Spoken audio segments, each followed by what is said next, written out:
Okay, brothers, are we alive? I'm just testing a new multi-stream thing. And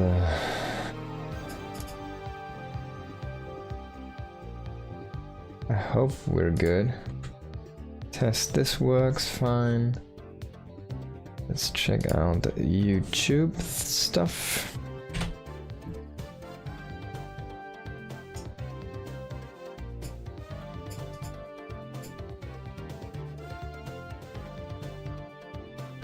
Check this out. Am I live? Yes. We've got one. We've got two for some reason. Which I don't really know why.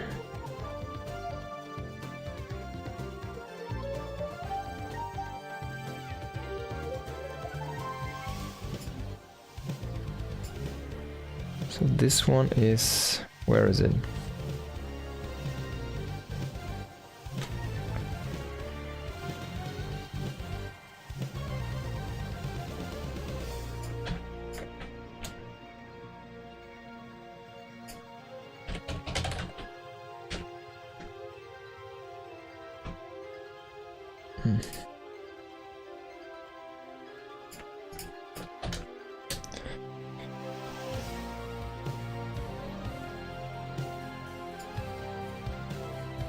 This one's the correct one, and this one might be the wrong one.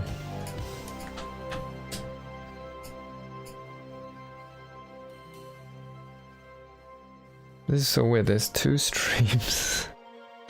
I don't know why it's on the same channel. Why am I streaming double? It's so weird.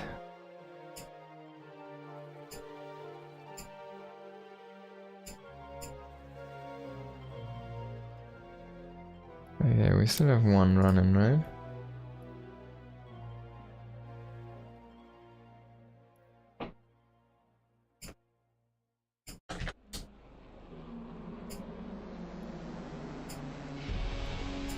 Yep. Got it. Okay.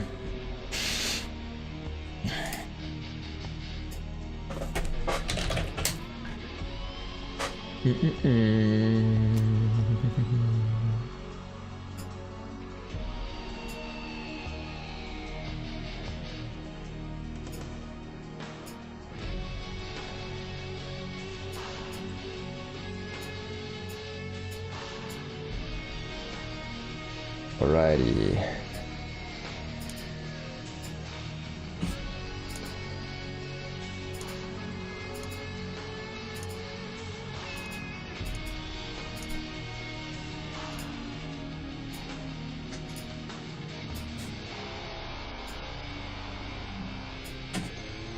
Almost ready to go. I've done this one.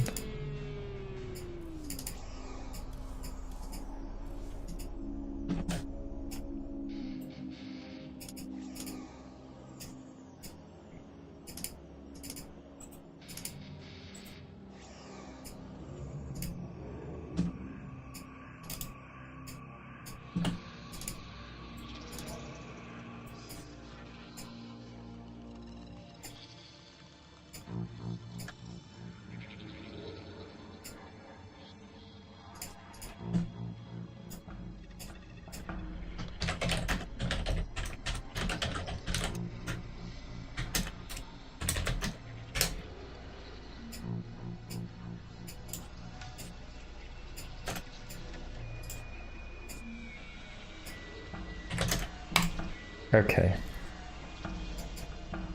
We got this, and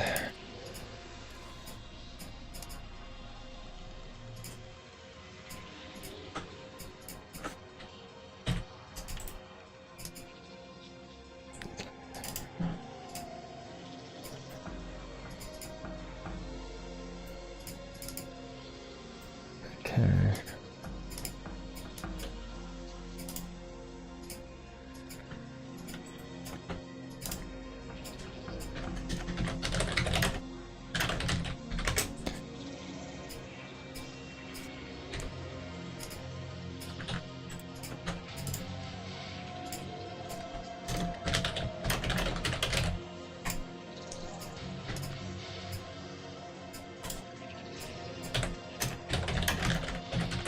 Evo. Hero versus creator.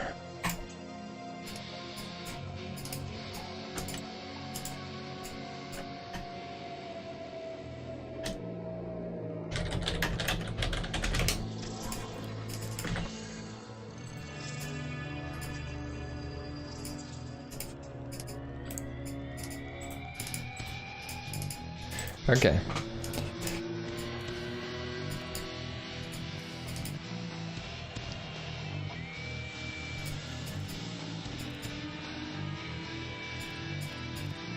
Alrighty, guys.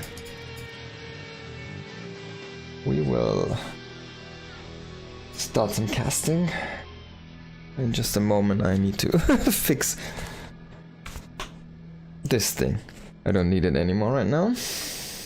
Casting at home, not out in the open. Just set up some last twitches and things, and then we can go ahead and start.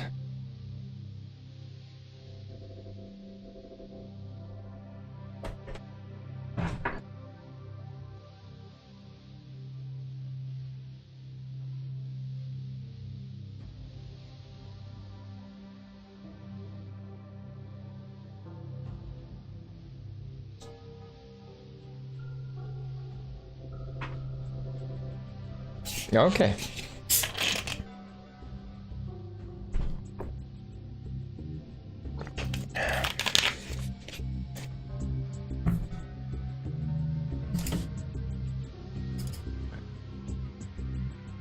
So let's go and start some games. I've got Bunny versus Crater here in best of 3.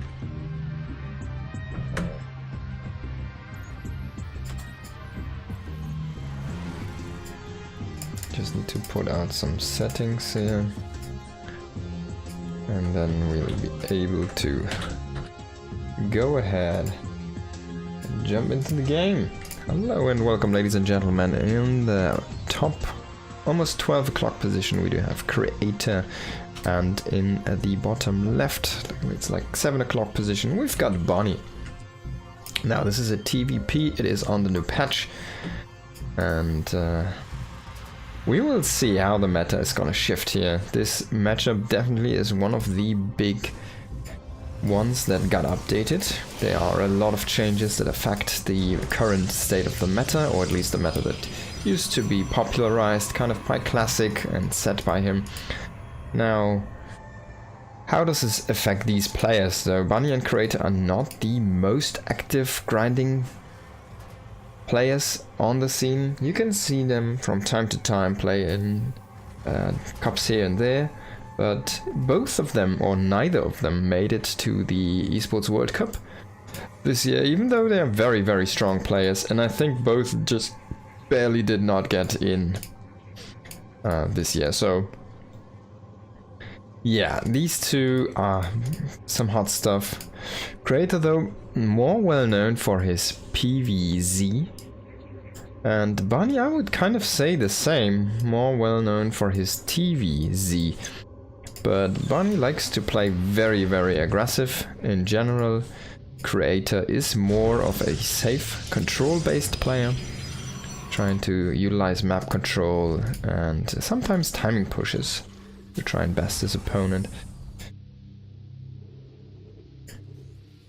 So let's see where this game is gonna go for us here.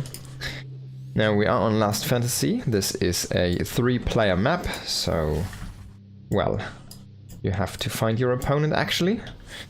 And Creator did go the wrong way, unfortunately, so that means his probes arrives actually so late that the Reaper's already out and could harass and kill it. So the probe has to do a detour to get back home. The Reaper is there and is immediately gonna check into the correct location here, luckily for Bunny. He's gonna have a little bit of a leg up in that regard, and unfortunately though, doesn't really get much of a scout. He sees an Adept, that's all. He sees the Nexus, the timing, and that's about it. Now he does see the Adept also move across the map. Needs to be careful though. You can out micro an Adept, but it is kind of tough. You need to be very on top of your control. Bunny did make a bunker at home. He's gonna be safe with a marine inside. The adept is gonna be too late. The SCV already finished up the command center, and there is the reactor here. Of course, Creator can deny some mining there for a little bit on this one SCV, but as soon as the Reaper kind of comes back, he can just shoot away the adept, and the adept is just gonna shade away. So yeah, no, not even a big engage between these two here. The Creator going instantly into a Robo Arm, then into the Blink. Blink is a little bit... He goes into Blink after the Robo, so extremely fast Robo here. One gate, Twilight, Robo, and then the Blink into the second gateway. Bunny coming in is gonna find out about the Twilight, I assume. He's gonna catch a probe, but he will not scout the Twilight. He does not see the extra gate, and yeah, he got a little bit greedy. He does see the gate in the front. He did see the Robo as well. Okay, but actually getting, like, seeing these gates would have been kind of key. He saw with the Hellion a little bit, but just not enough. And this is a 4 gate from Creator, so he's gonna be quite aggressive on his end of the spectrum. There's not gonna be a third base for quite a while, but there's gonna be a bunch of Stalkers trying to hit the base of Bunny. And Bunny kind of needs to identify this. He's gonna get the Medivac across, but it unfortunately runs into an adept, so Bunny is kind of struggling here to get anything done. He's pulling back the Medivac. I like this choice. If you just go in, Creator is gonna be in position. You need to know that. But again, the adept is in no way scouting this into Medivac. It's just so ill-fated. Now, if you can see the prism, he does spot the prism. That's a good scout, but luckily, Creator is currently supply blocked, so he can't warp in extra Stalkers here. Finally gets out of that. Ooh, tries to drop the Widow Mines into the way there to intercept the Warp Prism, but the Creator on top of that. Bunny also did only go for a 2-base approach here, and he's actually bunkering up, so he kind of smells something's up. He's making tanks. He did get a Raven to snipe observers and potentially throw down auto turrets to help in the fight. He does have a Widow Mine set up now at home. He still has the 2 from earlier. Where's the second one? Oh, it's behind the factory. That's a cool spot here. And oh, he gets a shot on the prism. That's a big one. Now, Creator tries to blink up here. He does get an add-on, but it is in siege tank range. He needs to be careful though. The Raven can always chuck down an auto turret if Creator tries to go forward. And he will kill one of the reactors that was trying to be made, but in the end, I mean, Bunny needs to be careful though. He cannot sit fully there in his main base. He does have 2 filled up bunkers though, and Creator, he just sees this now. He's gonna snipe the first bunker though, but yeah, one bunker, like even a couple of bunkers, are just not gonna cut it against this many Stalkers if you really commit. He needs to be careful. The Raven is a good target to be sniped. He kind of wants to throw down an auto turret or a missile at this point even. Not sure why you have the Raven in this control group. And he needs to reset up his tanks. 3 tanks might be a little bit light here. Against a 4-gate pressure, you're fine if you make 4 tanks or even 5 tanks sometimes. You can still do a very strong push afterwards. But Bunny's already transitioning. He says, alright, your 4-gate didn't work. Oh wait, it is actually... Oh my god, he almost gets the hit. I can't believe it. Creator a little bit of mismicro there on the Stalkers and is eating so much extra damage here. Finally going into his 3rd base himself.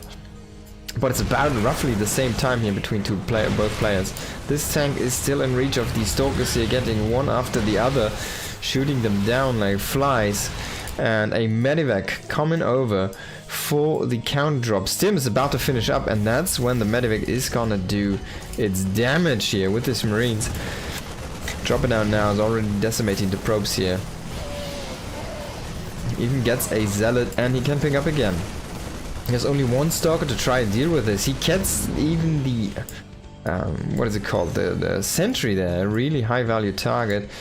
5 Stalkers get recalled here, but they don't even catch the Medivac. And yeah, even though there is this weird air blocker, oh my god, can he get away? Yes, he does indeed. Could be Stalkers though, but he will be able to drop out once again. Gets one more probe here. Bunny on fire there. And next up is gonna be the tank push. He still has the Raven, he repaired that one up. He still has 3 tanks, he has a bunch of Marauders, he has +1 attack, he has combat shields, he has concussive shells about to finish up. And, well, he has the third base, so he can just push out, take that one. Might want to chuck down an auto turret or a point defense drone, whatever, the anti-armor missile here, the Dorito cannon. If he can actually get a good engage on these stalkers without them running home. He needs to be careful though, he does not want to have the Raven trail in front of the army there. Okay, so now the engage is going to commit. I really like the Raven usage here. 2 auto turrets to try and block and soak up some zealot charges. The tanks are focus fired on top of the stalkers and the army is just falling apart. Bunny takes the first game here. That did not look like a new meta. That was really, really... Oh, Ryu SC. Thank you so much for the raid, man. And welcome everybody. And have a good rest. Thank you. So yeah. Bunny takes the first game. That was a very straightforward game. Forget Blink. Failed. Very well defended by Bunny. Bunny counter push, 3 tanks. He had +1. He had the upgrades. He had concussive. He had a lot of marauders. And then he just rolled him over. That was a very straightforward game. But kudos to Bunny. Good execution there, good reads, and of course not faltering to that gateway pressure. And I have to fault Creator. He was not really getting the openings he was looking for, and it's like a 3-base or 3-player map, so the base is actually very open for a lot of angles to come from. And he just kept on going into the same position behind the gases on the natural. Didn't really find much value there. And his micro was not looking so hot. So he needs to fix a lot of things. And he has a lot of work to do. And we'll see if he can do that in the second game on Persephone. Of course, these games are from the KSL. They have been played like a couple of weeks ago, but they are already on the new patch. So we could see potentially the new meta evolve here. I want to say they're like, they should be from 15th or something around.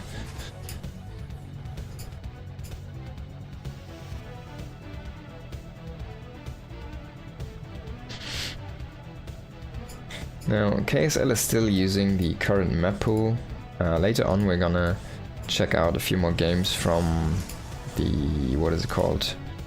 The Pegasaur Cup. We got a few games there, and they should be using some different maps for their map pool. So a lot of interesting candidates. I'm pretty sure they're fully using the Team Liquid candidates for their map pool. This one, of course, Persephone. It's a pretty good map though, I have to say. It has like the healing zone, it has speed zones on the sides. This is a very solid map for a little bit of a different layout. It's one of the better maps that we have in the current map pool. And I always like this symmetry where you have the bases kind of, it's like a, what do you say, mirrored symmetry basically, not a rotational symmetry. Reaper coming across the map is probably not going to find much here. Stalker should be there to greet it. And a very early shield battery. That's interesting. That is extremely early, yeah. So maybe he was afraid of a Marauder rush. Maybe he's actually thinking about this, what's actually happening here. The 3 Reaper and 2 Hellion opening. That definitely is a threat, but this is a good counter to this. So now he only needs to have 2 more structures and he can almost plug this one up. The Reapers though always can jump into the main base, but they're gonna have a tough time jumping over here. He could probably get like 2 through this, maybe even 3, yeah. I'm not sure if he chucks the grenades correct, but that's gonna take a lot of time, a lot of damage to his own units. Even though it's only 5 damage, it really adds up. If you need to throw like 3 or something, it's 15 damage already. Another gateway to block this off. He does have a sentry here. Overcharge has been used actually, 50 energy. Of course he used the hallucination here. As you can see, it's already the new overcharge. 45 seconds, not a minute, and it does only provide 50 energy, not 100. Now Reaper's coming in to the main. He only sees the gate and then he just evacuates. So he wants to go in and try to assassinate some probes. There's gonna be the wall though. Nice clutch wall here. One force field could do the trick. He doesn't even use it. He might force field the main now. He can't really because he needs to kill the Reapers. He's gonna lose a couple probes here for sure. Not using that energy on the sentry. He could have blocked the entry. And he wants to try to prevent the units from getting out. But that force field is not it. That's not what he was looking for. He still has a very good defense after all. Only loses 2 probes. Kills basically the whole group with except for 2 units there. But 1 Reaper and 1 Hellion is way less scary than 3 Reaper and 2 Hellions. Now even pushing out with 4 Stalkers, you might be able to catch these ones here. He's gonna get the Reaper at least, and that's gonna be the pesky one from these 2 units. Hellion is always pretty easy to catch. And even if you only hit him once... Oh my god, is he gonna... Oh, that was almost the shot there on that transfer from the probes. Oh my god, he lined them up. Oh, I would have liked him to micro and retarget there a little bit on that mine. So he loses the mine in the main, the one in the natural is still safe. Kratos fishing for another medevac or maybe a liberator follow-up, which is not common. Bunny showed already in the first game that he really likes to go into that Raven follow-up. And that's exactly what he's doing this time again. Now Bunny is kind of playing the same approach as in the earlier game. He goes for his +1, he goes for a 2-base setup, and he will go with the 3 tanks and he will do this push again. Now is it gonna work again? We don't know. Creator definitely is not playing the same thing. He did not go for a 4-gate. He did this time go into a 3-gate blink, the Robo way later. Oh my god, he needs to control his army here. He did have blink, but he didn't use it. He wanted to blink out. Now the Widowmain came back in, the Hellion as well. He actually killed so many probes with the Hellion. Oh my god, the Hellion is gonna get 1 more potentially. He could have killed this one. Both players trading blows here. A lot of workers kind of dying. In the end though, I feel like Bunny is looking quite good so far, but I'm not sure if this push is gonna work out again. Oh my god, Kratos gonna catch him. That's a nice catch, yeah, you have to give it for him. That's really good. I wouldn't mind those burrow, but getting the medevac is basically all you want. And yeah, then you can just kill the mine as well. Easy defuse. Now this push is not as strong against a charge follow-up, which is going to be 8 gates with charge. We already see 5 more gateways here. Charge is going to finish up. He does have blink, he does have 3 bases, he does have sentries here and there. They're already set up with enough energy for a couple of guardian shields. And the Raven comes in again.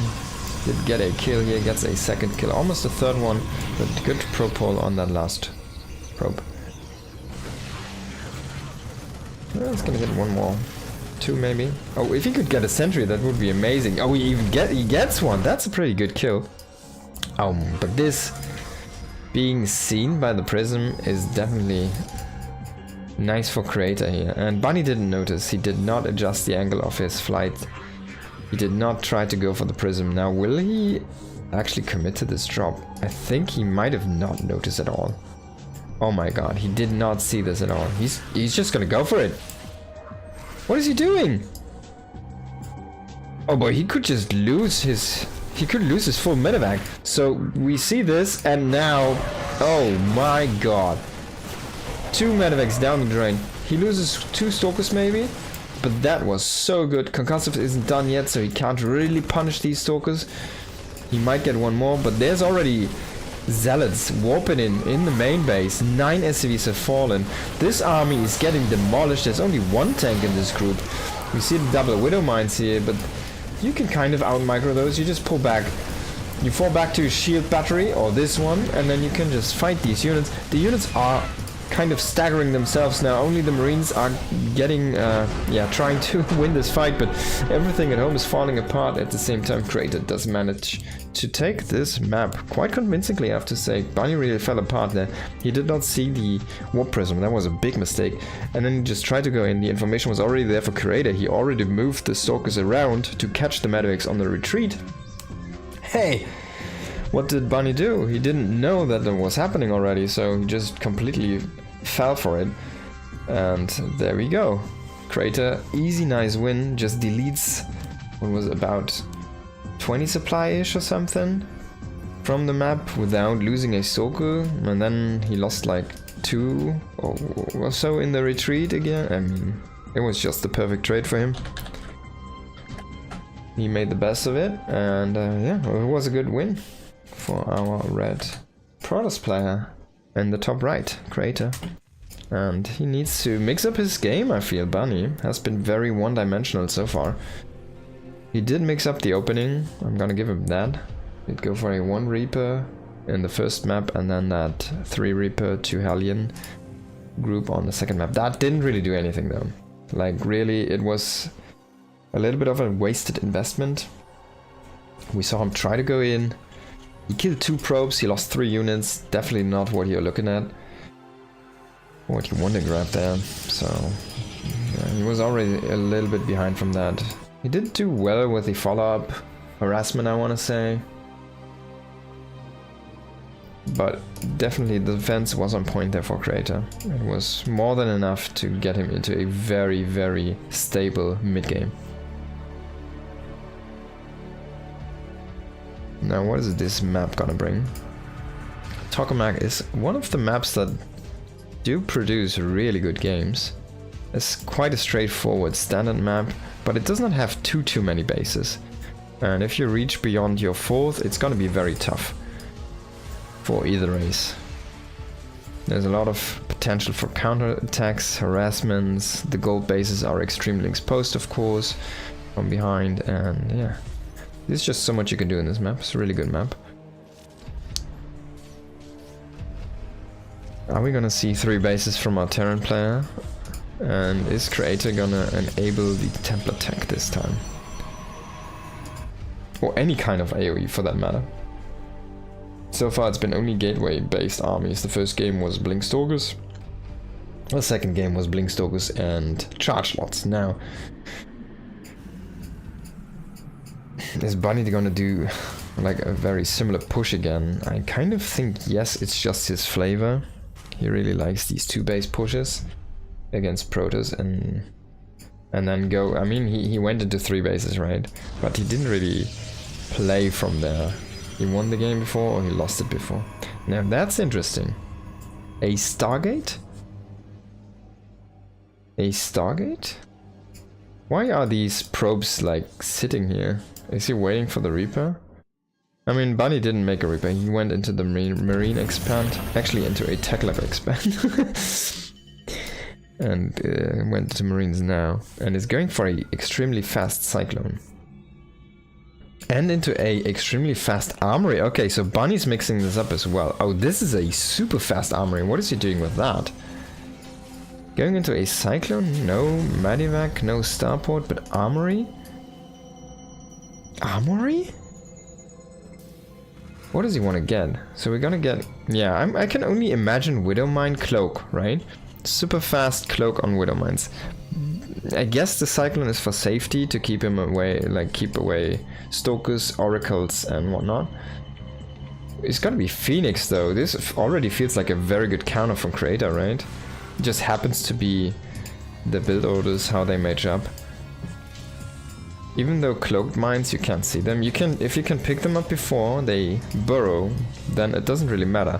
The burrow's speed has been increased though, they burrow faster now.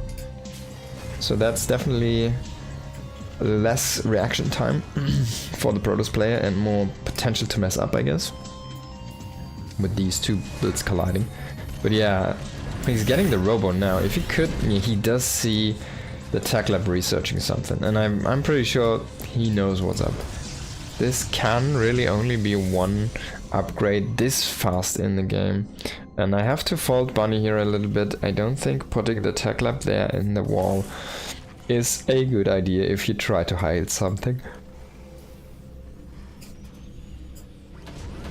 Now, the funny thing is, we have seen this as a style from Maru like 3 years ago or 4 years ago, where he just kept, maybe it's 5 years ago, I don't know.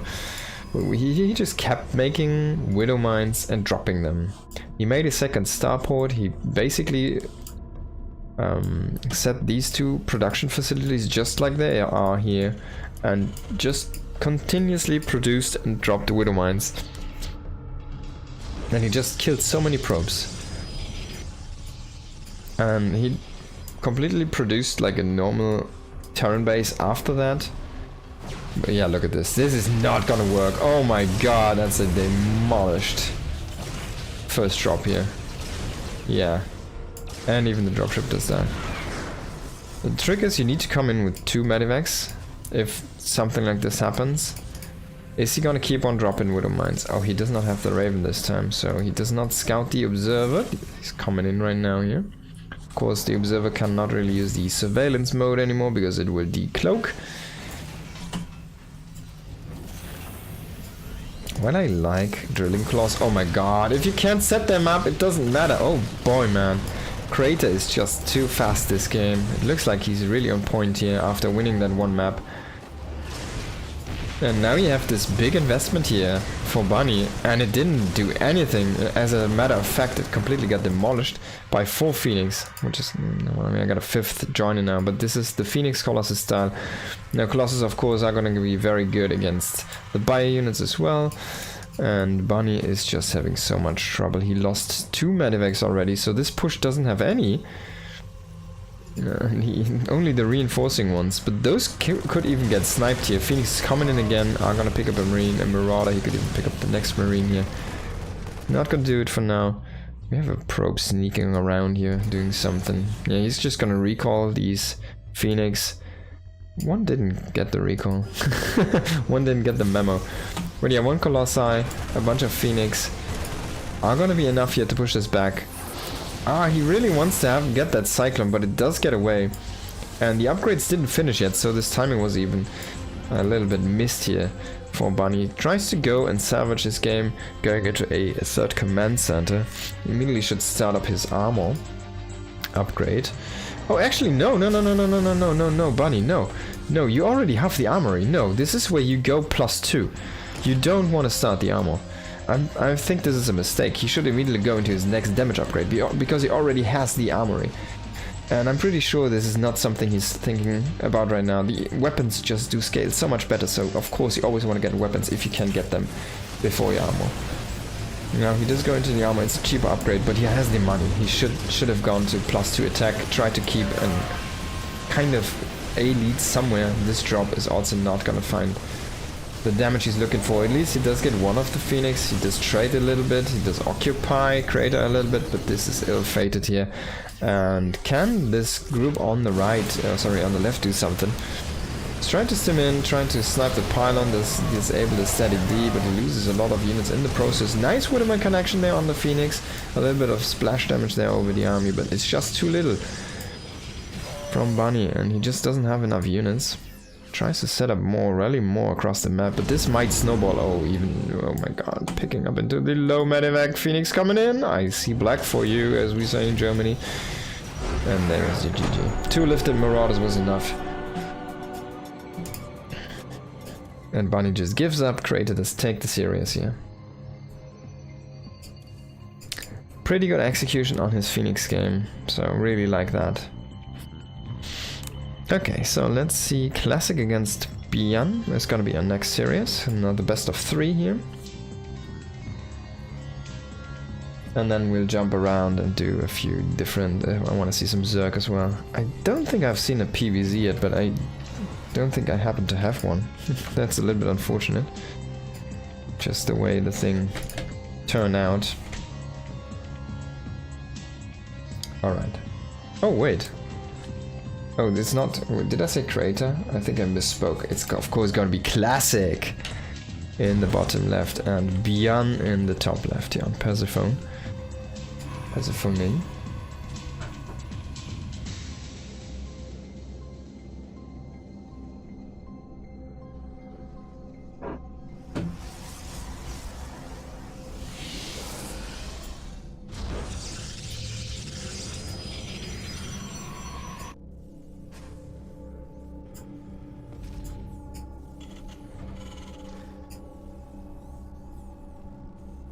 Beyond setting the barracks in an interesting position. Of course it's gonna get scouted, but this might add a little bit of panic.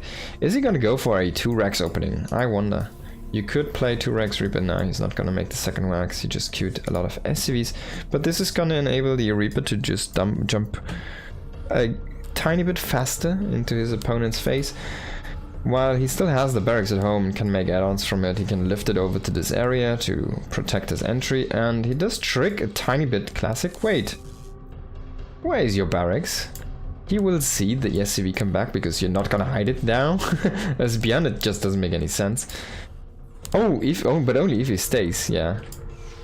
It's like this is a very smart move, I think. I really like this from Beyond. It's such a tiny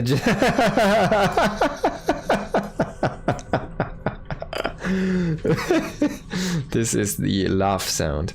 There we go. He finds it. And now Björn is probably sad. That's so funny. Oh, I love it. Gets the question mark. Now, Classic did win for the Cybernetics go first. He's gonna go into the Nexus afterwards. It's gonna be the safe play, and Classic has been the pioneer of the safe PvT for the past half year. He has been at the forefront of the meta, setting everything in stone that the Protoss needs to do to completely smack down Terrans. Now, this is a new patch. This should not work anymore. And we'll have to see how Classic adjusts. Is he still the beast in this new patch than he used to be in that old version?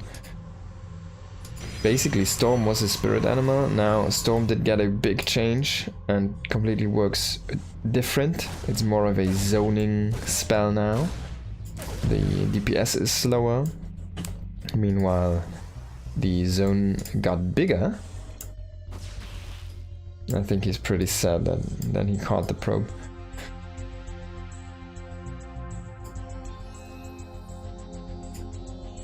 A little bit of banter between these two here. Beyond known to be a very chatty player. Also, if you watch his interviews, he actually has a lot to say. He talks a lot.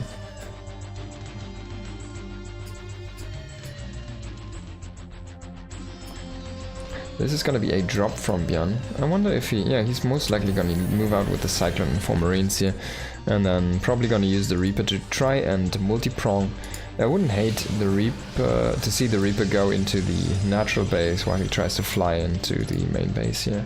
Oh, this Reaper might have been seen from Classic. I don't think he did though. There is no jump up point here though, so he would need to run in. But that could actually do some damage. Now going into the tank defensive setup here afterwards, this reactor is a little bit out in the front though. And if Classic decides to blink pressure, that would be a nice target, a good pick off, pretty easy to obtain. Now he will find the medevac, the timing is impeccable here from our Protoss player, but he will lose a Stalker.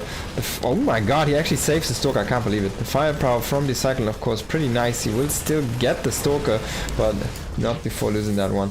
The Reaper is here, and Classic drills through it. Wow, he doesn't even lose one probe. I can't believe it. That was the perfect defense against the Reaper. He just drills through it. He loses one probe in the main base, but none at the natural. What a great defense. Björn panicking there with the Reaper. After he saw the drill, he needed to throw the grenade immediately. Didn't do it. Now the Reaper got ripped out of the world. And Björn going for an engineering bay here. A Liberator follow-up and a tech lab on the starport. This could be utilized for a Raven, but he also could just do the stim combat shield timing, which is so standard here. And then going along with that +1. But of course, getting the Liberator so fast means that one of his upgrades needs to be delayed. He's not gonna have enough gas to afford all three. Should start his +1 immediately. Oh god, he even has an SCV stock. Are you for real? And this is what I was saying. This reactor is an easy target. The tank cannot reach it. He sees it. He loses another reactor. That's another 50 gas down the drain. And he invested into the Liberator. That means he actually is kind of starved for gas, as you can see. Now he should get combat shields in a moment. But it's taking quite a while. I'm pretty sure when this reactor is finished, he's not gonna have 200 gas to make 2 medivacs. And this Liberator even runs and sits inside an observer range. The Classic just plays this like he used to play. He goes for the Templar Archives, he's still sitting on 2 bases, kind of going very slow, going very slowly over onto the 3rd base. He doesn't really have that much more income than the Terran, and as a matter of fact he might even be a little bit lower because of the mules. But he is just so safe, he doesn't have too many openings. He snipes the Liberator, of course he didn't know that that was there, so pretty easy defense for him, loses a couple probes, it's not that big of a deal. He has his Templar Archives, he just finished up his infrastructure, we're sitting at 6 gates here in the main base, pretty nice and solid. He does have charge on the way, and about to finish up, and he's warping in his first Templars. Now is he immediately gonna use the overcharge ability? He does have it ready right now, and there we go, yeah. But of course they don't heal them up fully anymore.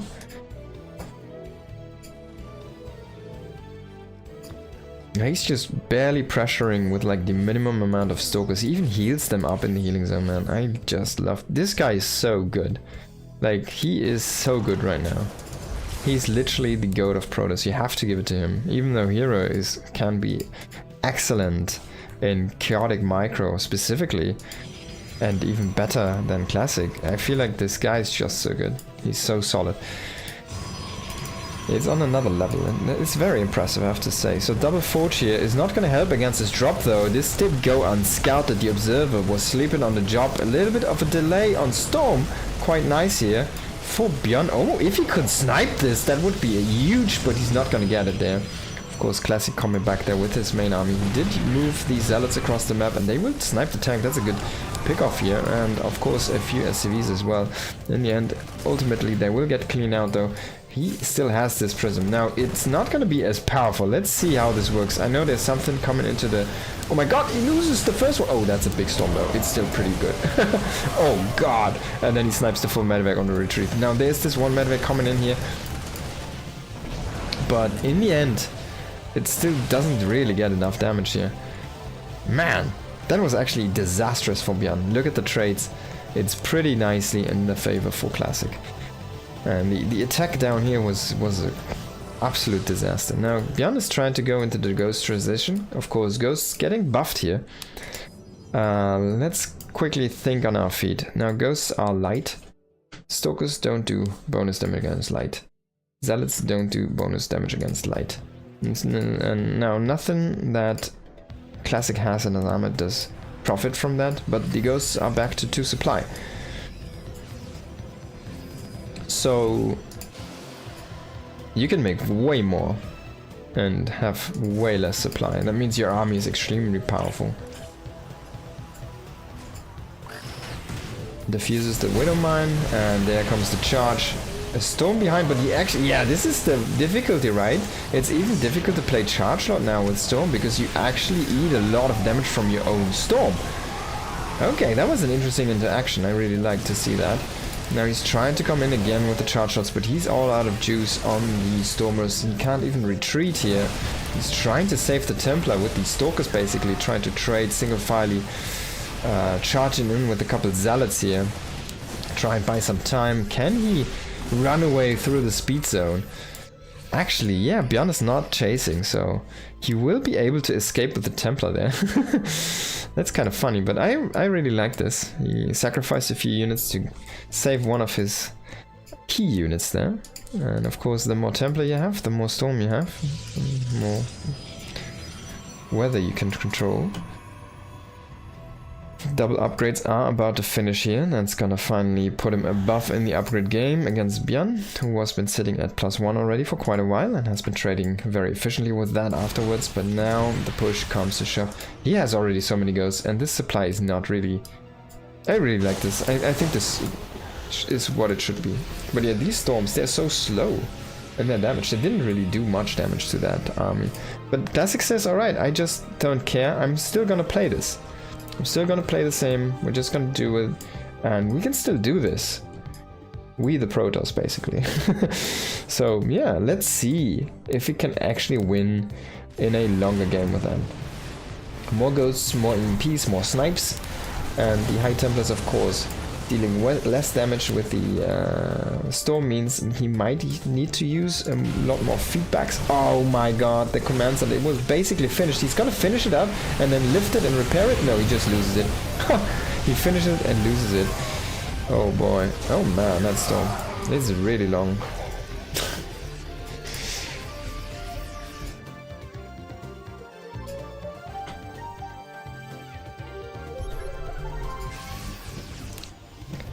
Now going into the Colossi follow-up here, more and more gateways of course.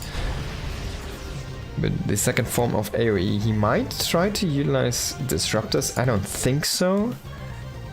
Ooh. But Disruptors of course did receive a little bit of a buff. I'm still not sure how useful they are. It's still a kind of... I don't want to say it's easy to micro against, but there's a lot of micro potential, and the issue is you can fully avoid the damage, right? So it's just a very strong hit or miss weapon, and yeah, I just like the Colossus more as well. Already going into Vikings for Beyond. This game is looking pretty nice for Beyond, I have to say, after Classics. Attacks, they just didn't really kill the army. He wasn't able to kill the army, and that has been growing. He did get a command center, which is nice, but he isn't really growing that much out on the map. Like, Björn is on par in bases, or about to be. And that's not a good sign for the Protoss player usually. But Classic has proven that to be wrong from time to time. Oh, he's gonna drop some storm. Oh, he's gonna drop some storm. Drop some storm. Oh yeah. That was kind of underwhelming. But he's gonna recall that one. Pushes in at the third base here, tries to find a weak point in Björn's armor, but it's just not there, so he needs to fall back. Needs to wait for his laser giraffes. He's researching the range currently. He already has 2, he's gonna go with 4 apparently. And he's going into his 3-3 at this point. 2-2 to just finish up. Now think about a new Nexus, and is indeed doing that right now. Björn is just finishing up his command center into a planetary. And he should think about moving out very soon. He's about to max. He has a lot of potential right now. He has a pretty strong point. He drops the supply depot to immediately get the last few ounces of supply out. And the 3-3 did indeed start. Now he does have +1 on the Vikings already. Should probably start the +2 there. You kind of want to get that anyways in case you transition into Liberators later on. Definitely going to be helpful. At least +2, I want to say. The Vikings of course are cheaper now, and this is the famous double expand point. Now Classic is just, he was out on the map and tried to look for a fight. He did get a cancel or a kill on the command center, that was quite nice, actually delayed Björn's 4th base quite a bit. And eventually, after he got pushed back a little bit and his storm just didn't do it anymore, he got into the Colossus transition, and now he says, alright, I'm maxed, I have a powerful army, and I'm ready to fight at any point. I have 2-2. This is the time where I can just take 2 Nexi, because you cannot control the map. Now Storm is coming in here. He does get EMP'd, but he throws down a couple storms. Of course, they have a bigger radius now. He tries to come in for more. He does do a couple of feedbacks as well. The big army there on the right is just demolishing everything. But he needs to be careful. He cannot get caught out. A big flank here. These Colossi are getting so caught in the middle. All the Vikings coming in here, finishing the job.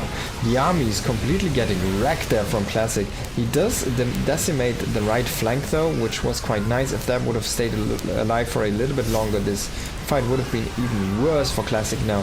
Björn is just ignoring the Zealots, stimming in and grabbing the most of the Stalkers here to try and keep his air units safe. And luckily he already had a command center finish up, so he's just gonna retake that base. I hope for his sake that he remakes enough SCVs, because that's some of his weaknesses. If he loses SCVs, he usually does struggle to retake or remake those. Already going into Caduceus Reactor here for his Medivac, so that's gonna make those lower Medivac counts way more powerful. We do see a recall on this base, but it's actually not that many units. Björn could pick up, but he could just also, I guess, stand his ground. Oh my god, and there There the storm comes. Oh, against the wall of zealots. Oh god. These marauders though, they just don't die. Still though, it is enough for Classic. Bjorn wasn't able to kill this base just before 3-3 finishes as well. And Classic is gonna take the first map in this best of 3 series. With his old style, but it seemed to struggle a little bit more. Now with the Terran having more ghosts to the arsenal for the same supply. And the Storm just being weaker in overall. You could just see that it was weaker. The thing though is, it is more difficult to engage for both sides. The Storm just stays longer, so it's kind of difficult to re-engage for the Terran. But having that many EMPs is also kind of difficult for the Protoss to engage in the first place. So it's kind of more of a tactical game at this point. And yeah, it comes down to who kind of controls his units a little bit better. I think it's actually really might be a very good state of the game. We'll have to wait and see though. It's not as big as hit or miss though as it used to be. In the bottom right we do have Classic, and in the top left we do have Bjorn. Can Bjorn bring it back here on Pylon on the Protoss map? Or will Classic just run him over in a 2-0?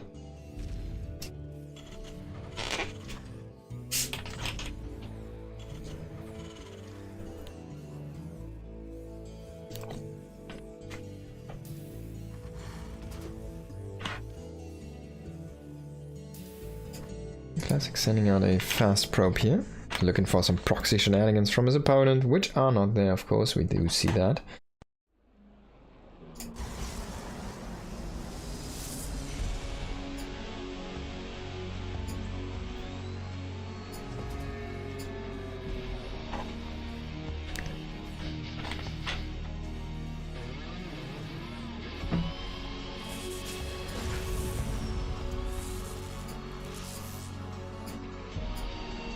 Marine opening. Okay, I was looking for this first unit. Was it going to be? Is he going to make that Reaper? Nope, we're going to see a little bit more of a fast attack up into that factory from Bjorn, who is again talking something I cannot read, unfortunately, because my Korean is non-existent.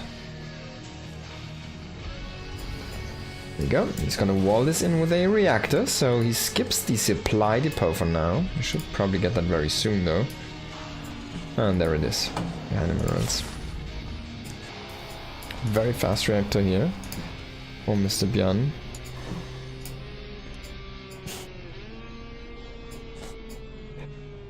And Classic, of course, didn't know about this.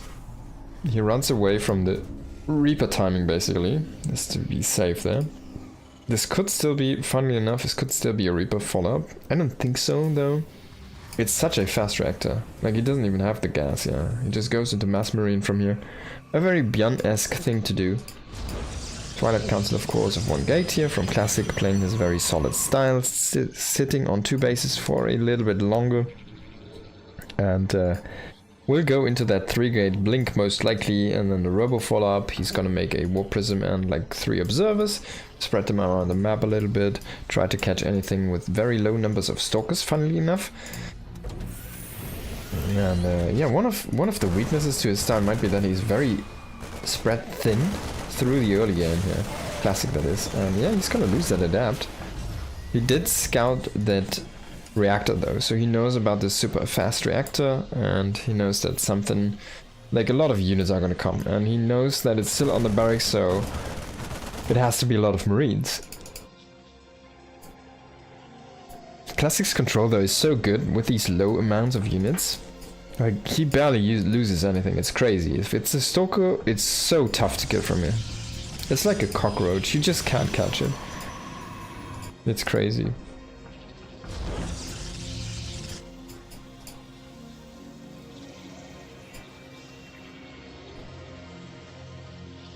Two additional gates, Robo facility on the way, as was prophesized.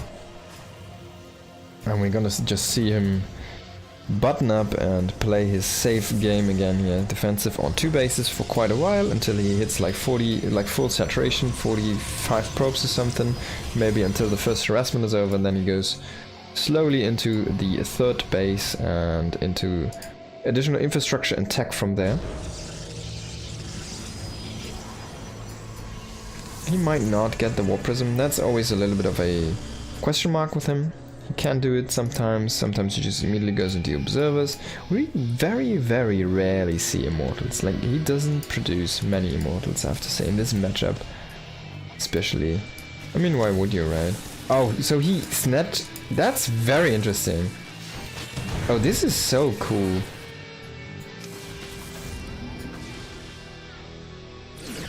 Huh. Oh, and he catches the Medivac! Damn, man. Damn, and then he laughs in his face.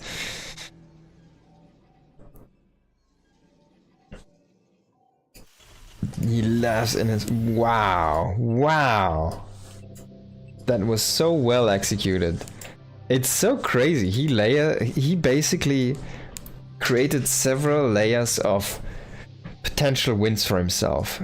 He surrounded the first Widow Mine, and then after one shot he immediately pulls away. So that means his Stalkers need one less hit to kill that mine, right?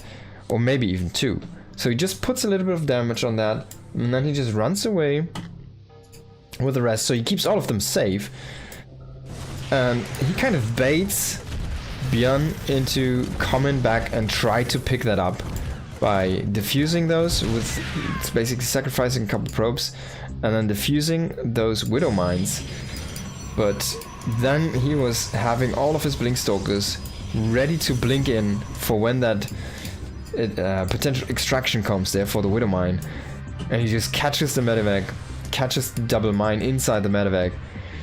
If he doesn't catch the Medivac, he definitely gets the mine because, well, he has like... He already put damage on it, right? There's no way that that's gonna get out.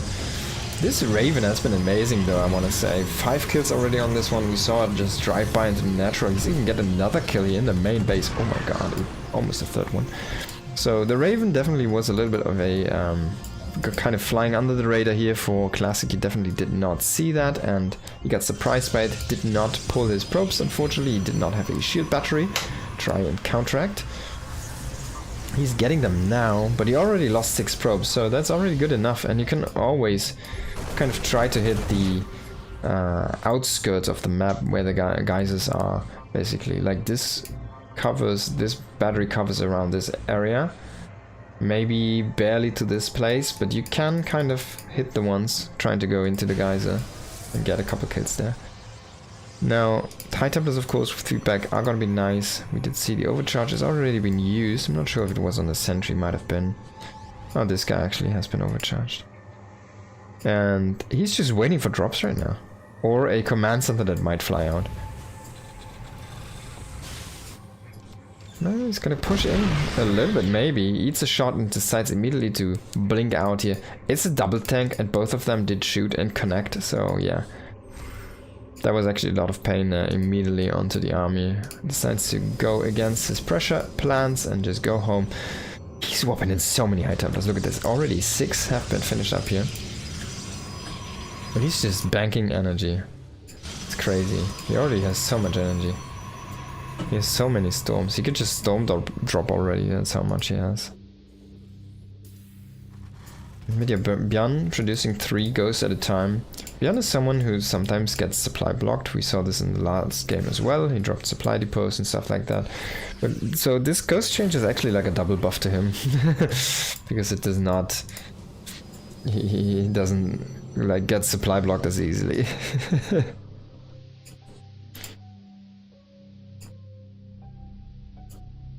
Colossus Tech coming online here in a moment. The second Forge, this time a little bit slower to the upgrades. So Classic playing this a tiny bit different. Might be the damage that he hasn't been able to deal to Bjorn. Meanwhile, he invested into a lot of Stalkers. Maybe even more than last game. He does have a big Gateway army. Can he push in here? We are looking at 14 Zealots, 10 Stalkers, 7 High Templars and a Sentry for a Guardian Shield. Now Bjorn has a nice spread. He has already a bunch of EMP. Ready ghosts here. And we do see the storm drop now. Unfortunately, that prism got killed off, so there's no escape. In the meantime, oh my god, Classic is just throwing away his army. He blinked on top of the tanks, but he wasn't close enough, so the tanks just killed him. He didn't kill one tank. They're still sitting at 2 tanks here, and the Bio was just too strong still in that area. He lost so much. Oh my god, he lost so much. That was such a bungled attack by Classic.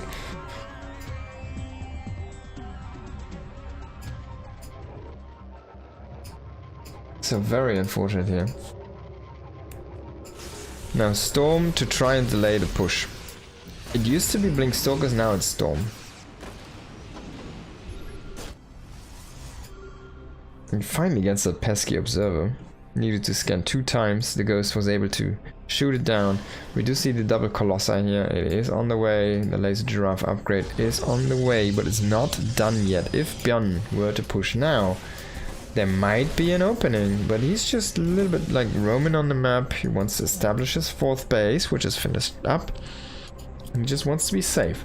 So he's not going to push the issue now. He says, alright, we're going to play a little bit more of a defensive game. We're going to get 3 more barracks. We're going to get the 2nd starport. And Björn will be going up to his Atrax 2 starport situation here. Going into his 2-2 upgrades. So he took a big W and he just says, alright, I'm going to just take the map from here. And Classic is scared. This is usually the point where he's maxed out, and this is usually the point where he's just throwing down the double expansion because he's got to be at 4 Colossi. But as a matter of fact, he's just adding 4 more gateways because he's scared and he's making nothing but units right now. He's also getting into these upgrades, but those are slower this time, as we already mentioned earlier. So, yeah, his army is just not as powerful. It's actually quite much weaker than it was last game, at this point of the game, so... He's playing it safer, just remaking his army right now, getting his upgrades, and focusing on those, getting more infrastructure actually, more and more gateways here. And then only getting 1 Nexus. Could try to reach out for a 2nd one, but this map actually makes it really tough to take 2 bases at the same time here for Protoss, because it's actually very spread out.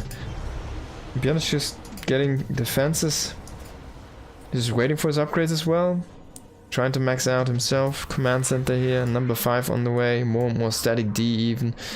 It's gonna be helpful against observers, against Colossi, against Warp Prisms, and against charge lots, because those things are obstructions. They might eat up a charge stack from a zealot, so...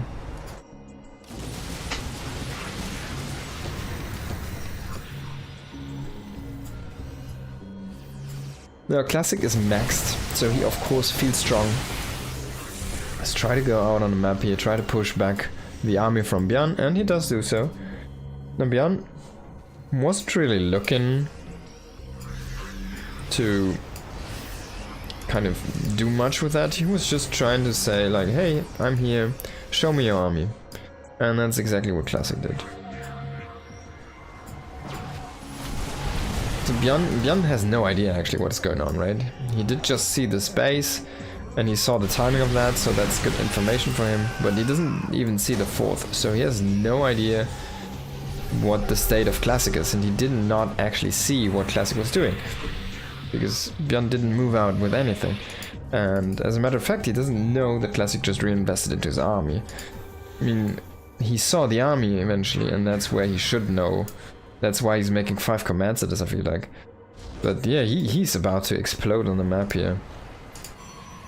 Classic trying to run up that ramp is not gonna work out for him. Already eats a big AMP there on the army. The army very clumped from Björn though, but he has a 2nd group waiting. He still has these 2 tanks from the early game. 1 command center is gonna get killed. So many ghosts though, a bunch of Vikings here. Running through that storm though, eating a lot of damage. In the end though, the defense is gonna hold here. Well, maybe. Can it get broken? There's still so much storm ready to go. But these 2 tanks, I feel like, are just in such a nice position. They're just barely on the edge of that army, reducing the count here little by little. And yeah, there's another tank even sitting between 3 commands. This is such a cool setup. Now running into these 2 tanks, running into the turret, as I said. He's gonna get the kill. Oh no, it was stolen by a Viking.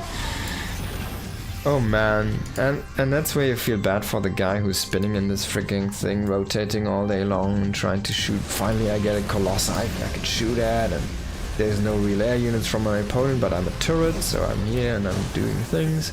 I'm detecting all time long. I'm spinning and spinning in my seat. He's spinning out of control, then he finally gets a Colossus in his sight. He shoots at him like crazy. He gets probably 90% of the damage of that thing.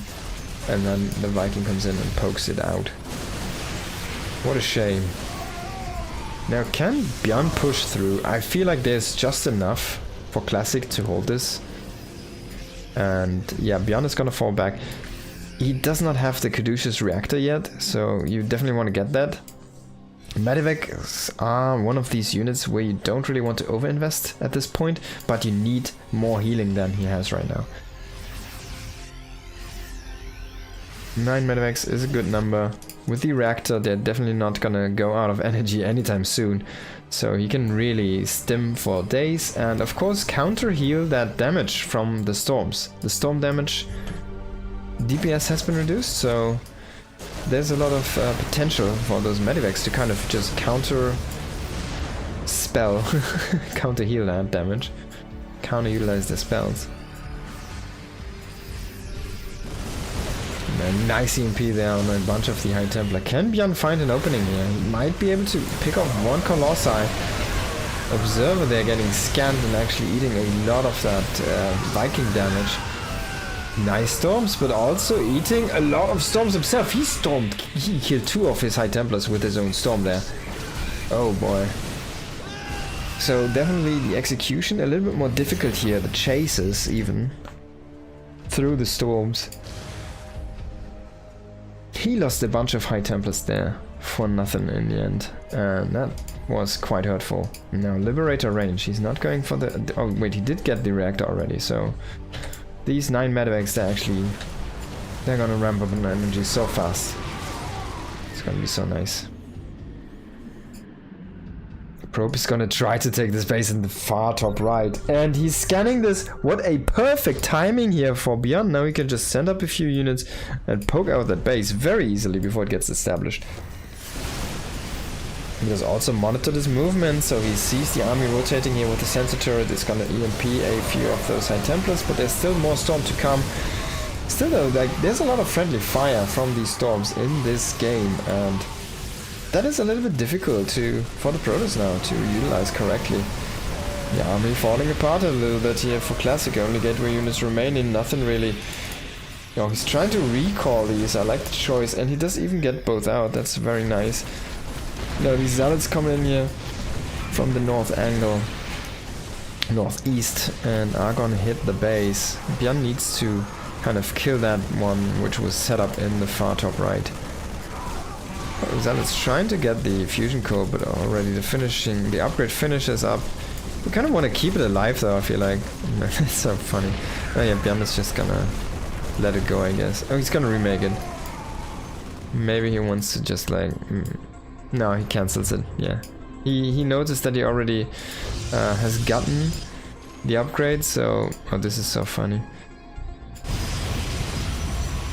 So he says, alright, I'm gonna cancel this, because I don't need it. Maybe, I thought like maybe I wanted to ultimately throw in like single-filed battlecruisers or something to just harass.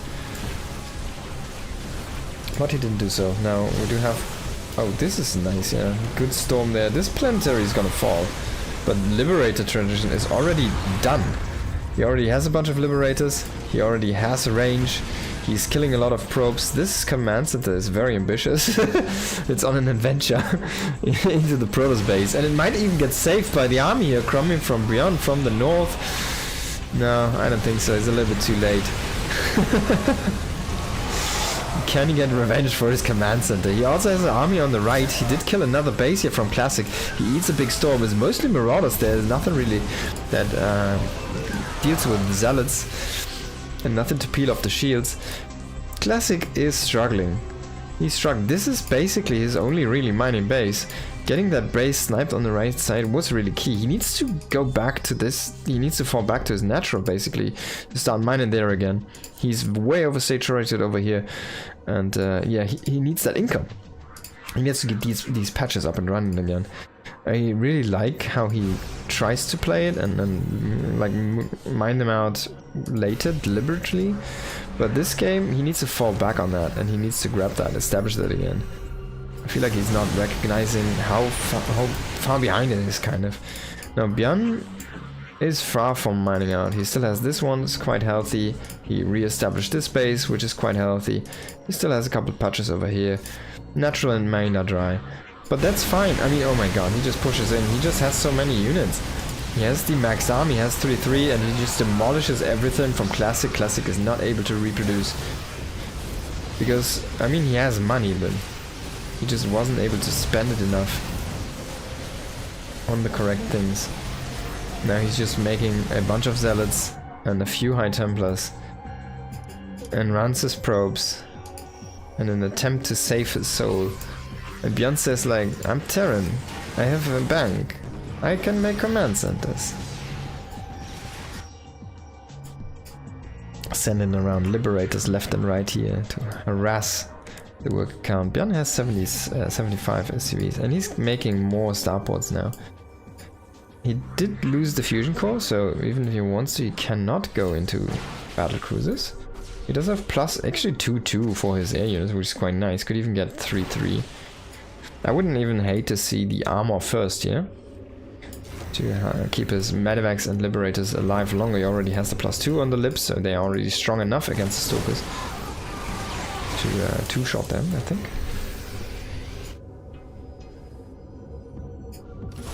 Oh, Ghost trying to go for the snipes there on these Templars, but the Gateway army just gets into the way. Bjorn getting a little bit greedy, but he has the Liberators, there's nothing to best them. There's 2 Stalkers trying to fight off 6 Liberators. It's not gonna work out. Oh, these storms are so long though. They're actually kind of good now against Lips. They're trying to go with a flank here, but there's just so much Bjorn. And it does not seem that this is a possible thing that he can make work. Classic not utilizing his full unit count even in this fight, and it's just falling apart. Next is gonna explode. Bjorn takes a map. What a fight, man. 20 minutes of constant aggression after the slow build up there. The late game was all about fighting, but Bjorn was able to transition into that Liberator force with a very high-tech medivac count. Like, the medivacs had +2 armor, they had their energy upgrade, and they never really got destroyed. Classic did not focus on fighting the medivacs at all in this last game. So yeah, the medivacs actually looked to be invincible there. Even though, if we remember back at the start, it was actually nice, very nice here for Classic. He sniped that Widowman drop, only took like 2 probes of damage. That was a really good start for Classic there. But then Bjorn just dialed it up to 11. Says, alright, we just play macro now. And I can beat you in a long game. There you go. See how many ghosts I can make? Yes. Also some superb tank position, I have to say. Something you don't really see from Bjorn that often, but if he really wants to bunker up and sit down there and just play a defensive macro game, he can really do it. He has a very strong turtle style himself, if he wants to do it. Yeah. Sometimes he just falls apart. Some weird army movements, losing an army just because he looks away for a second and then gets stormed. But that's of course a little bit harder to do now.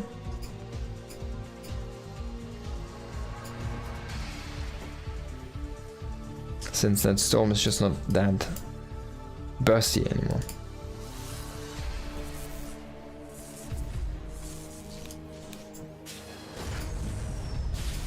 Now, the ghosts being 2 supply is not just increasing the actual fighting power of the Terran and the value, the army value directly, and the actual strength. It also does increase the tempo quite a bit that you can play with the Terran army. Like, imagine you lose, you have 6 ghosts, right, in your army, in a mid-game or late-game army of 6 ghosts, right? So you lose, that's what, it used to be 18 supply, because 3 times, now it's 12 supply. So you lose all of them. That's 18 supply in that old style. Yeah, so you was able to afford 18 supply, but now you have still 18 supply of ghosts, which would then be 8 ghosts. So even if you still lose 6, you have 2 more, and you can just keep on pushing because you still have EMPs ready to go. So you kind of keep a little bit more of a tempo advantage to your army, specifically with that key unit. And that probe was doing work, yeah. And the SCV is actually running away. It's like, no, you don't, no.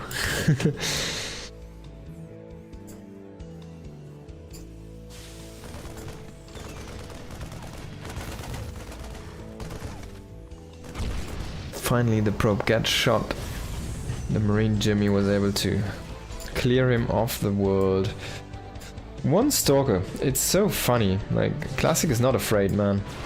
1 Stalker is all he needs to half kill a Widowmine before it can burrow. If you play like the tiniest bit of greedy with your army movement against this dude, he's gonna catch you and he's gonna punish you for it. That's actually what impresses me more than his defensive style and his innovative usage of... Not really innovative, I guess. Parting used to do this way back, but yeah, his kind of innovative way of playing a very defensive style. He's gonna sacrifice a probe to just kill that one and harass the Marine force because he has 2 Stalkers. He says, I have 2 Stalkers, I can kill 20 Marines with that. And he might be able to get another Widowmine? No, okay. But that makes this drop so much weaker. He killed 3 Marines. That's the one, the 3 that are missing inside these seats right now. And then he just walks back. That was so much value. I really like the sacrifice of the probe there. Okay, he killed 2 Marines. But you get the point. And yeah, he just completely resets that tempo that Björn was building. Now 5 Marines, not as scary as 7 or 8. And 2 Stalkers, man. If it's Classic Stalkers or Hero Stalkers, they just feel like they're so much better than everybody else's. It's insane. Like you saw Creator Stalkers earlier, they don't look nearly as scary as these Stalkers do. If it's 10 Creator Stalkers, you just engage full on. If it's 10 Stalkers from Classic or Hero, you just want to run all the time.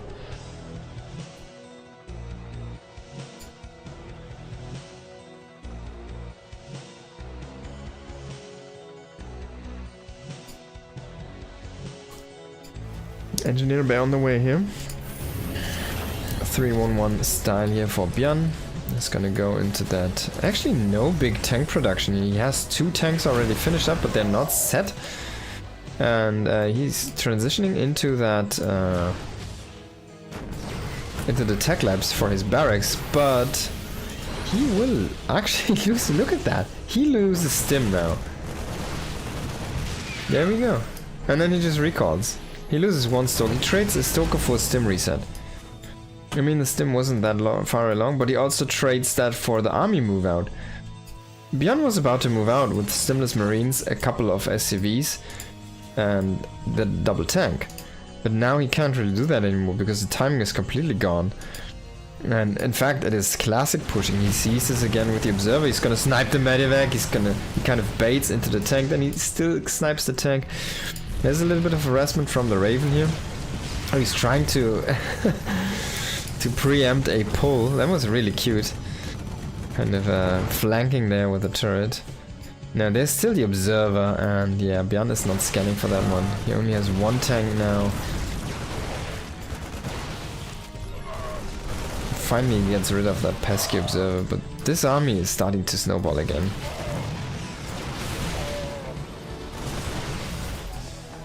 He's just so good with this. 8 Zealots. Charge did finish up. War Prism on the way. We're looking at 6 gates. No, actually 8 gates. So he really went up the gateway count.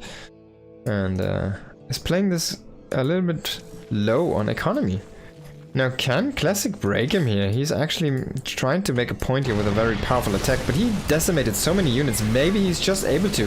He kills the Widowmine. He kills the tank. Can he kill the base? If he gets this command center, That's basically all he needs to do. It will be saved by Bjorn. Or will it?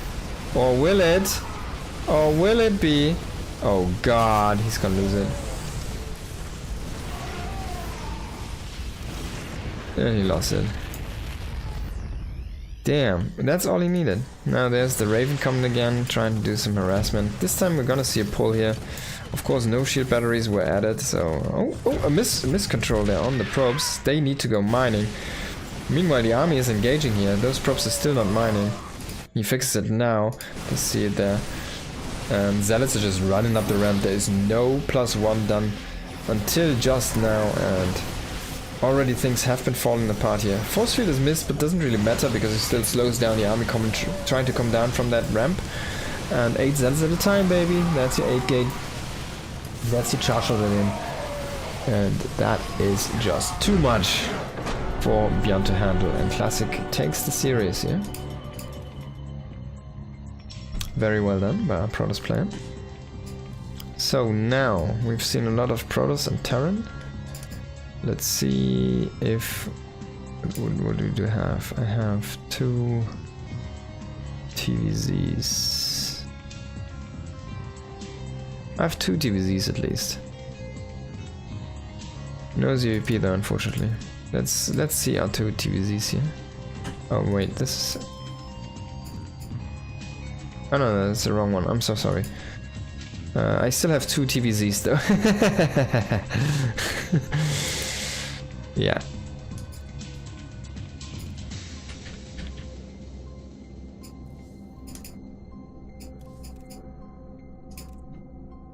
Okay. So let's go ahead and watch some Zerg. Again, trying to best the Terran, the better race of the 4 races. 3 races, sorry. 4 races if you count Xel'Naga, but they're not really available for play. This is a best of 5. Between Bjorn in the bottom left, sorry, in the top left of Mothership, and the top right position is Solar here on this 3-player map.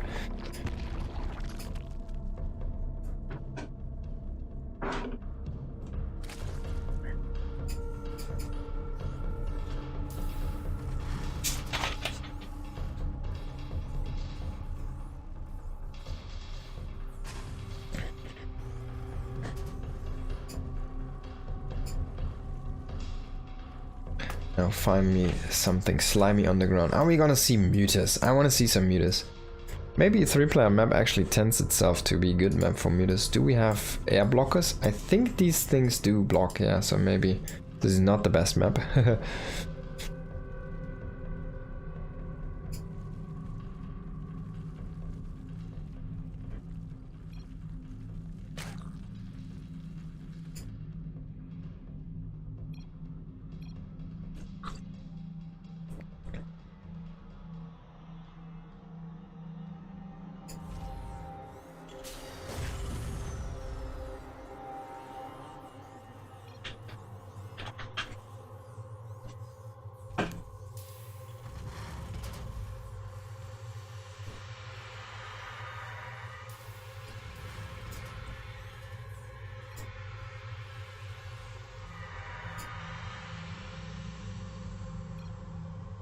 Every map is a Terran map. Darrow Barracks. Bjorn going for... I think he went for the command center first into double barracks follow-up. No.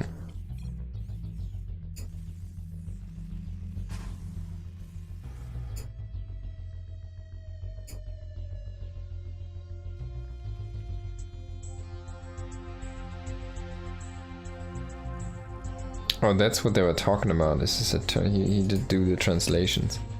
This is a Terran map. First time playing this, so it's not a Terran map. Haha. Okay.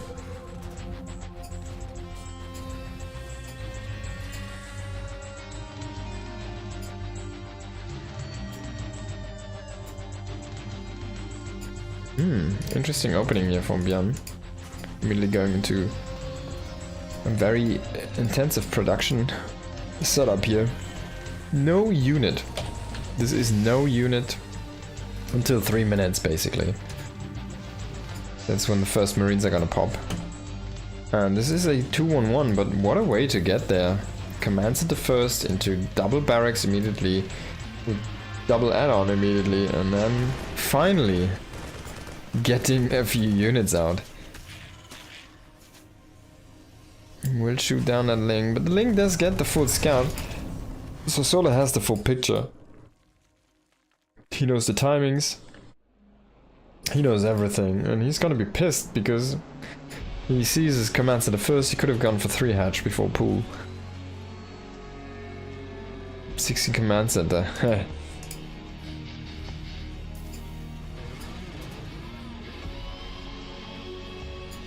Something like that. He's probably like, I went 16 pool and you went 26 SCV first Marine or so.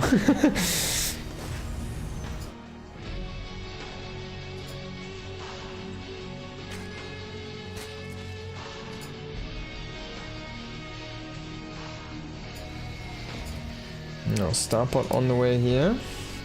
16 Marine drop. Is it gonna be 60 Marines? Yeah, probably.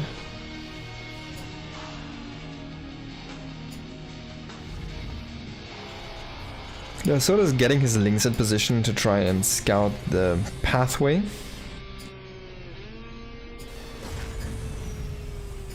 These Medivacs are gonna take. Stim is about to finish. The Medivacs are a little bit late, so he's actually walking with his Marines, and the Zergling does miss this move out. We do have one Zergling coming in though. He will see the lack of units. He sees like, wait, oh, and then he sees this other group as well, so he knows. He knows. Now a bunch of queens rotating here to that third base. He thinks this is his weak point and the point of tension for now. I kind of want to see Bjorn push though from this area. Like, it feels like you can set up a few tanks and really push quite nicely into this position. Probably not going to be able to set up anything over there, but like here close to the ramp or behind the minerals, there are still some good positions to take. Of course, the tank's a little bit slower now with this build up. He only gets 1 for now. He still has the factory on that. Tackle could go for more if he wants to. Baneling Nest on the way. Now the 16 Marine drop is gonna start, and Hive is halfway done. Sorry, Lair is halfway done. 4th base on the way here for Solar. You will see this. He doesn't really have any Banelings available to him right now, but he's gonna have the +1 carapace, and that's gonna be good enough. +1 Massling is a good way to counter 16 Marine drop.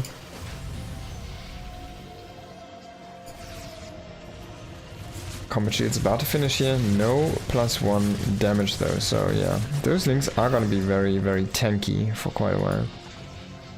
Second move out is immediately spotted. Now with that upgrade he's gonna try to catch these reinforcements, but those have been seen here by the 16 Marines, so... Oh my god!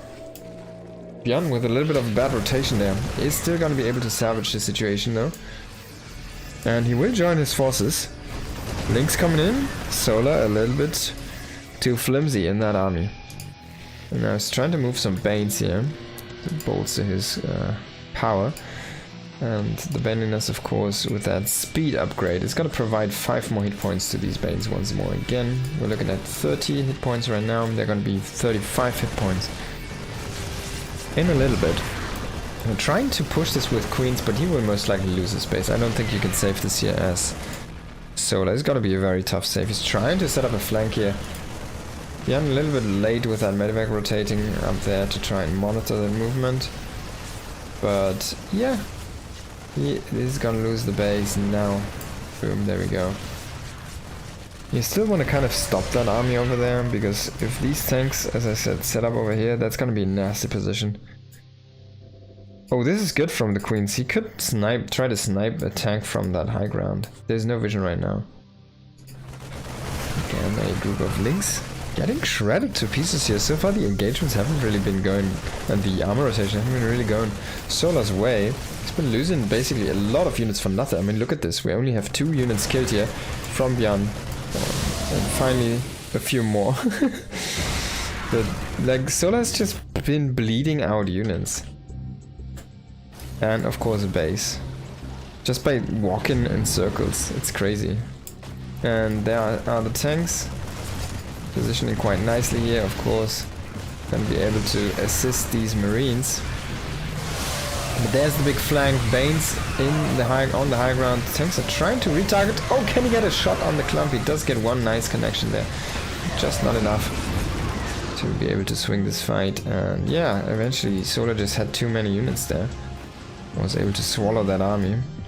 Of course, I mean, this is where the reinforcements are, right? So if he would have had all together beyond this, the fight looks different, but he didn't, so Solar looked very solid there. Beyond keeps on producing tanks. I really like this. Tanks have been received quite the good buff here. As in, they're not abductable anymore. It's not like that was the only choice, or the first choice anyways, against tanks. Because that's been blinding clouds most of the time. But it's a good thing, like for the tank. It's just makes the Terran army a little bit stronger against the Viper, of course. So yeah, it's a little bit more difficult for the Zerg to try and best that tank setup. But this is where you kind of need to spread out your tanks a little bit better, I feel like, Esbjorn. You kind of want to spread them a little bit. Because one blinding cloud is gonna hit those two. I mean, there's no Viper yet, so of course there's no Hive yet, but eventually there's gonna be, and at that point you really want to spread them. Tank spread is gonna perform way better. Maybe, mate, you're a little bit too much forward here with these marines. Trying to kill these queens, but transfuse energy seems to be infinitely.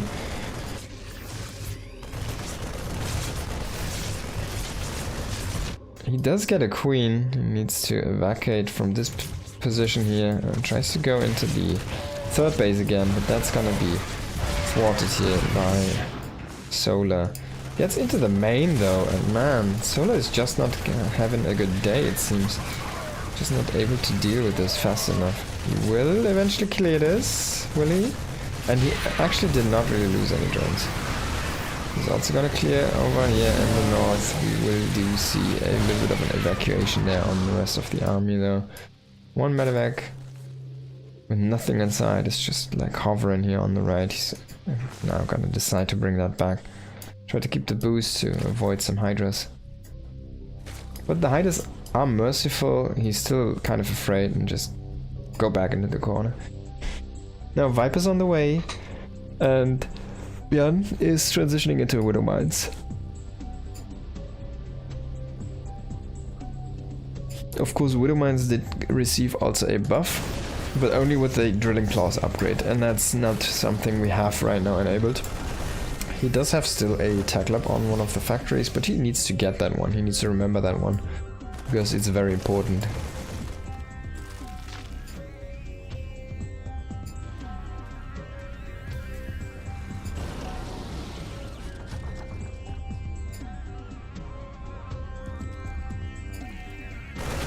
Gonna get a good Widow Mine connection. That's decent. Not that great. Yeah, tanks again setting up together. You want Blinding Cloud to rule them all.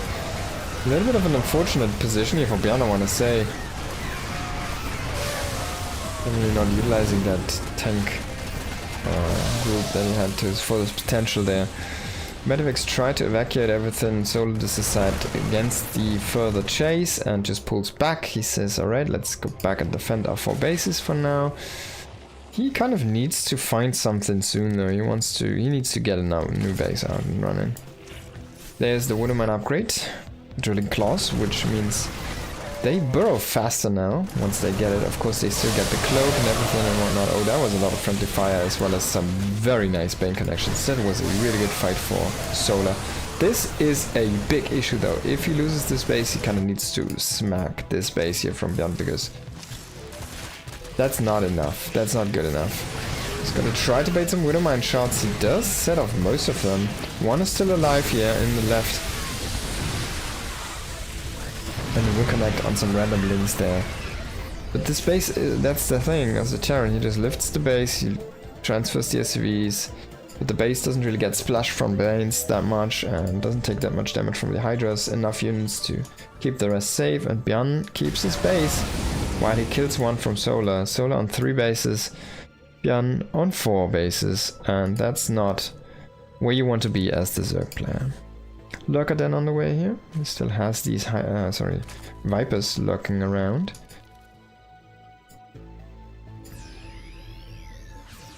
Just because they can't abduct tanks doesn't mean they can't abduct anything else. They can still do that spell.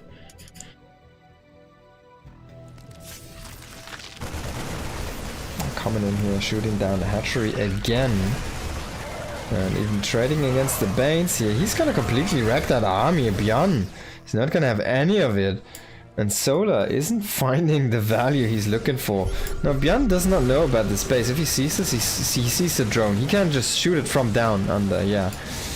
He's trying to do something more here on the right side, but he needs to get away.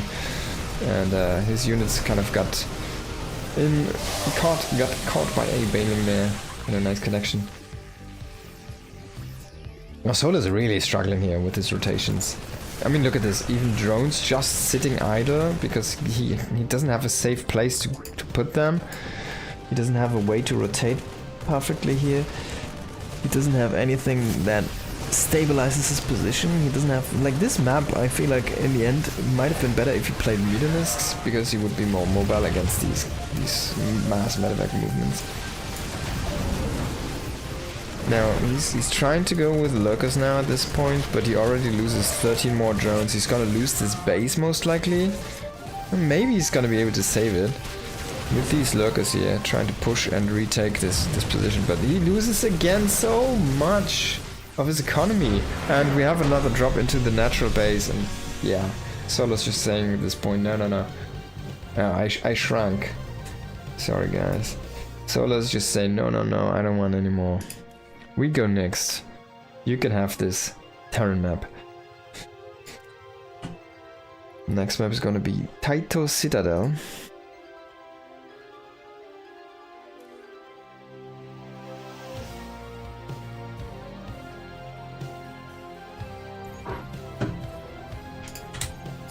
Of course, this is a best of 5, so there's still plenty to go on for Solar in this series, and plenty of chances to come back. But for now, this man here in the bottom right is up 1-0. It is Björn. And in the top left, looking for a comeback, it is Solar. Now, Taito Citadel, let's have a quick look at the map here. I haven't seen this played too much yet, but a couple of times. We do have a high ground situation here from natural and third base. And then it goes into a few low ground areas, but this is actually quite difficult to engage, so a quite safe 3-base setup where you only kind of need to control 3 ramps, and then you have to go onto the low ground though. This base, and this base, they're all on the low ground. There's still a lot to kind of obstruct them, very small pathways really. And there's another low ground situation though, so if you have one ramp and one even entry to defend for this base. This base has like only one entrance. It's quite strong actually. It's really good to set up a lot of siege tank positions.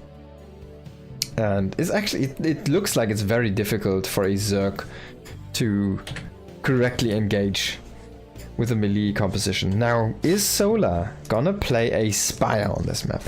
I don't think this would be the map to do it. Something funny like a Roach Hydra composition might work. Maybe faster lurk attack. But this map just looks very good for siege positions. Or anything for AoE.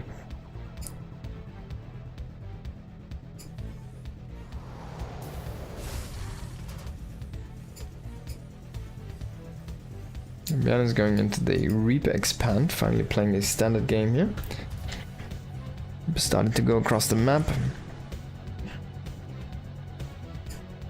Solar is gonna look for that third hatchery. That's an interesting position. So he decides to go against this high ground area and says, alright, I want to have that one entry point over here. This is blocked off. And this is the other one, which is quite far away. So Yeah, maybe this is deliberate, I'm not sure. It is an interesting approach though. It will weaken his creep on that high ground area in total though, and make a possible way open into the main base for drops for Bjorn here. So let's see how he wants to play this.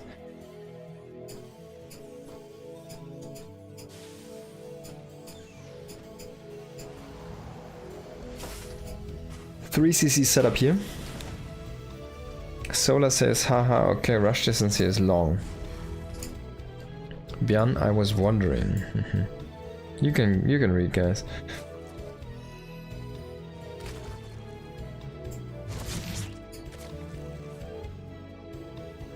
Of course, these are the TSL, not TSL, Team Liquid Map Contest candidates, or winners, I think. Candidates, I'm not exactly sure, but those are all maps that have been played already in the Wardy tournament, which does feature these maps. But so they are all basically maps that could become ladder maps, but they're not there yet. The rotation hasn't been done yet, and the maps haven't been chosen, and not all of them are gonna make it. Like usually it's gonna be about 3 to maybe 5, 6 maps that will rotate from the 9 in the pool. So yeah, you can look forward to see some of these on the ladder, but some will just not make it, and that's the reason why these players just didn't have that much playtime on these maps yet. But it's also interesting to see. It makes them think on their feet a little bit on how to play the maps. Maybe they need to actually play a different style, and there we go. So we do see some safety roaches here from Solar. He basically took a look at the map and is like, man, there's so many siege positions here. This is such a good map for range units. Let's play roaches. And he does immediately open up with 6 roaches here to try and keep himself from Hellions. And now I really like his choice with these expansions he took, because he's first and foremost creating a really long path for the Hellions to rotate around. And then he just has roaches in very chunked or choked up positions to try and deny these Hellions from getting in. So yeah, I really like this opening here and the thought process from Solar behind this. Or at least how it plays out. Very, very brilliant. So he's basically defending with a bare minimum amount of units, and it's super safe. There's nothing Bjorn can do. And not even that, he kind of protects the creep with that as well, because the rotations just go so slow from Bjorn. I mean, look at the path he had to take. He had to go all this way around to finally establish himself again on the high ground. But by taking this low ground expansion first, he kind of is able to freely creep here on that high ground, if that makes sense. Because the army from Bjorn is trying to look for an entry into the drone line, of course. So he kind of gets free reign over the high ground anyways, because of that big, huge rotation you'd have to take to actually get there. Now 2 badges coming in here, and Solar didn't really anticipate those. He did see them coming in though last second. They don't have cloak, so don't wonder why they don't cloak it right now. Hydra Den is on the way here. Infestation Pit already done. Hive just clicked now after the badges moved out, so he does not exactly know that it's there. He did see the Infestation Pit though, so he knows that the potential Hive is on the way. He's trying to go in with some assassination. He finds this base is about to be set up here. Yeah, this is kind of cool for creep actually, this map.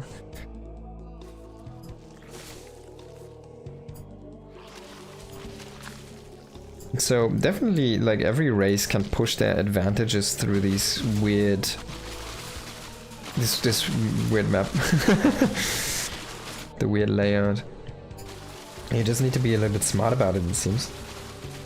Well, let's have a look at Bjorn's base. It's been a while since we've been here. This wall is not completed yet. Should probably fix that eventually. He's kind of making depots here, there, and everywhere. But there's like, you're probably not gonna break up this wall. For example, you're just gonna use this big ramp from over here to rotate down there. And he did take his high ground bases. He could have walled up this area, but he did wall close to his base. And this is, I'm pretty sure you can put buildings in here. And Bjorn is gonna start to roam the map a little bit with his force. He does have 2-2 on the way here, and he already has a bunch of tanks. Tanks should be king, but this open area here in the middle is actually not that great for the tanks. He kind of needs to get in these positions. If he can push onto this high ground, I think that's a good, nice position potentially that he can take. And I like his rotation here. Yeah, I fully agree. I don't usually agree with Bjorn, but I like his move, his choice here to try to take this base. But he needs to siege up his tanks. He only has one in the front. I don't know what he's doing with the other ones in the back. They're just sitting dockside now.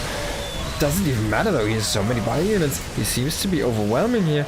In the end though, it is not enough yet. The roaches are just powerful enough in conjunction with the lurkers here to still hold this position. And the tanks are falling back. The buyer did actually dwindle in numbers here, so he has to reinforce this push before he can actually put on more pressure. The Banshees, I'm not sure if I like them just roaming freely on by themselves. Oh, he's actually just gonna park them over here. That's a good choice, maybe. Now, an engage through the middle is gonna be difficult. There's another ramp that he needs to cross here, and without that vision, it was an easy ambush there for Solar. Oh my, that's a big fungal here. Really nice there. Does even connect a couple biles. Unfortunately, not enough. Oh, come on, you can kill that one Hydra. Oh, it's actually 3. Now, Bjorn does have a 4th base up and running. This might be a long one, ladies and gentlemen, here.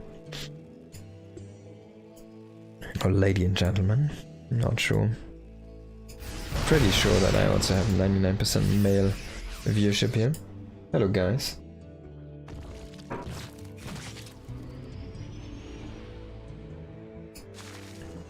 Two-1 on the way here, and about to finish for Solar, so he's gonna keep up with the upgrades. 2-2 did just finish for Bjorn. You don't really want to engage right now, but already transitioning into the melee damage. So Solar is going away from that roach composition and it's just going into Lingbane Hydra with lurkers. He just went into faster lurkers this game. Can he make this work though? It feels like these tanks are just in too good of a position, and they've been really shredding the army here. No links meant no quick engage on those tanks. Oh, this, you can actually go. Oh, this is interesting. I even didn't notice this, and Bjorn was like, wait, why can't I want to put this here, why can't I? There's a high ground here. Oh, this is so interesting. This is so difficult to see. So there's a high ground from here to this tower. And he was even more safe. Maybe Solar also didn't see this. Oh, he gets a kill on this base even. The Hydras are gonna move in and finish off the Banshees. But they definitely delayed that base for quite a while, so really good. I'm pretty sure they killed this one. Yeah, that's the hatchery. They got a kill. Very well done. Nidus. Oh, the ghosts already see it though. Oh, this is ill-fated. What a shame. Even SCVs to help. Can he kill it though? Yeah, perfect amount. That's crazy. And then he snipes the thing. Is he gonna pull a few SCVs again? No, he's just gonna burrow the mines. He's still like, alright. Bring out your lurkers and run into mines. You don't really kill lurkers fast with mines, but you don't kill lurkers fast with SCVs either. Oh, Bjorn. Oh, Bjorn, the links reinforcing, and this is where the wall not being completed actually played a big role. This attack was way better than I thought, but it's still probably not gonna be enough because Bjorn is just pushing in the front. He says like, oh, you're using your lurkers to try and attack me? Hey, guess where they're not at? You're a defensive position, so I can kill a base. You can kill 20 SCVs, but I can kill a base here. And Bjorn is just gonna lift his own. He's gonna kill these lurkers. They're not gonna evacuate. He's gonna even kill the Nidus, so there's no way back home anymore for the lurkers. Sniping these Hydras. Oh, the Banes are really good against these ghosts right now. We need to be careful here. The ghosts, they die fast now to Banes. Oh, he lost one of the medivacs here. Man, these spore forests actually crazy. Beyond tried to drop into the main afterwards, but he just ran into so many spores. 3 spores sitting here and shooting at those medivacs, even getting 2 of the kills. Come on, drop a ghost. I want to see the ghost. HP ends 125. So the ghosts do take 4 hits from the Baneling to die. Excuse me, that includes Splash. They die very fast now to Banes. They used to be super tanky. Like, imagine a Baneling does 20 damage to a ghost or 40 damage almost. With the 40 damage, it takes 4 Baneling hits. With 20 damage, it used to take 5 at least. Because the ghost used to have 100 HP. It might have been 125 HP for a while.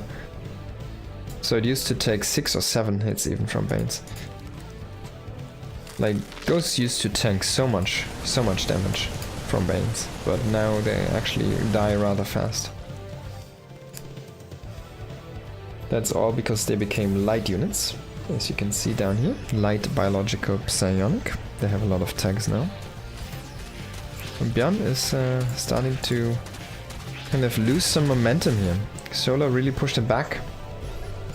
And he's establishing map control right now. Björn is struggling to re-max currently. Oh, SCVs are trying to run into the command center, but they just didn't do it fast enough. These SCVs have to get off the line here.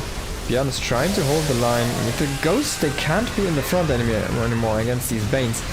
Fungal coming in here, you kind of need to have those Marauders in the front. Oh my god, man. Is Solar just gonna break him here? Solar did kill this base, it didn't get lifted. And he still has all of his lurkers behind here. Beyond there with a very sloppy defense, and he never got up to the big base count. Oh, I guess he still has some objects. He's gonna try to re-establish this base down here on the low ground. Another nice fungal on all of these ghosts, and they just get wrecked. Nice around here. So again, gonna have to lift that command center. No money for an orbital. Can he actually hold his ground here? Banelings connecting again with the army, and that's just enough momentum for Solar to grab that map win for himself. So 1-1 all tied up here.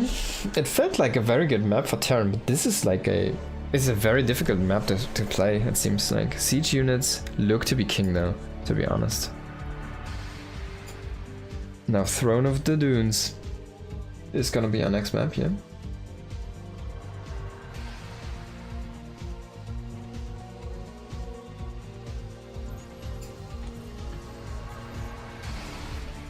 This best of 5, sitting at a 1-1 between these two players. Björn, Solar.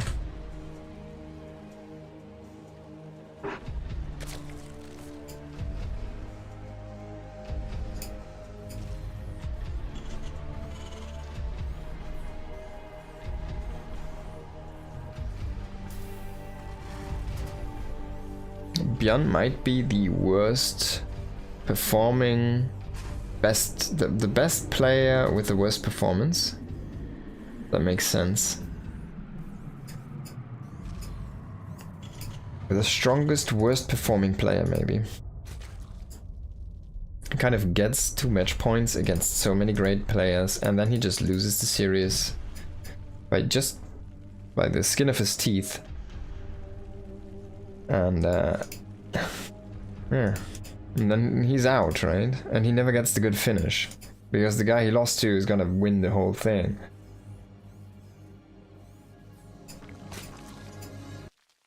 But it always feels like recently he has kind of been stuck in this round of 8, round of 4 sometimes.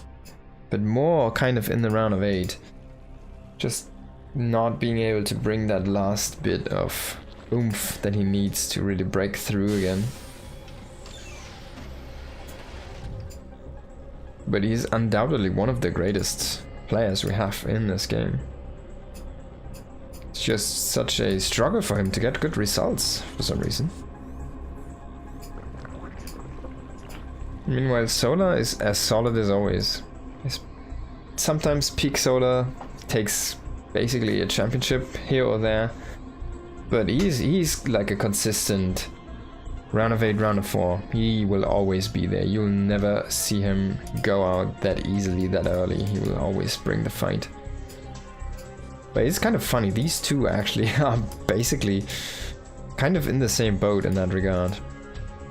Byan even a little bit more than Solar, but yeah.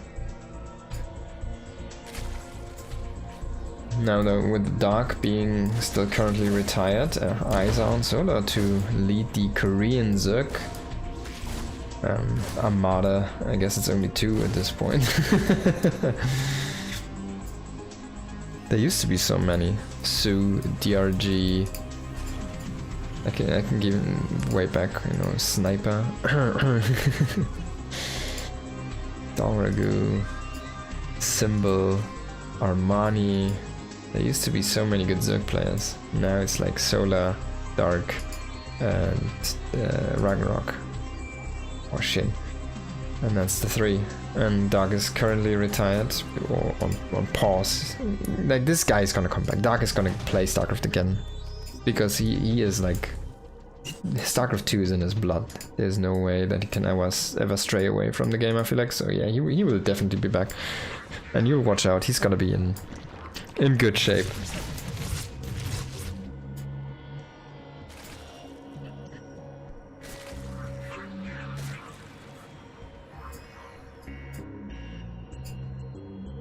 Oh my god. It's a Link Flood? It's a Link Flood? Of all things? Against the Terran? There's no wall in a natural, so he can theoretically win in a natural. It's a Link Flood.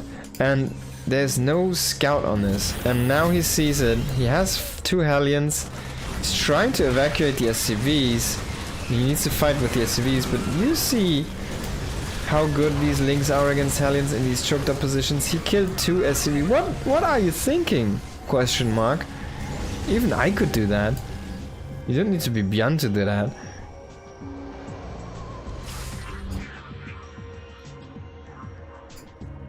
It's how Hellions are supposed to work. Yeah. So Solar just threw away 600 minerals and killed 2 SCVs. And he basically is down in workers. I don't understand that. Well, idiot. Definitely. I can't agree more. While I was praising Solar's cerebral play last game, I definitely cannot see this game. It's like he was switched with a doppelganger who has only toast in his head.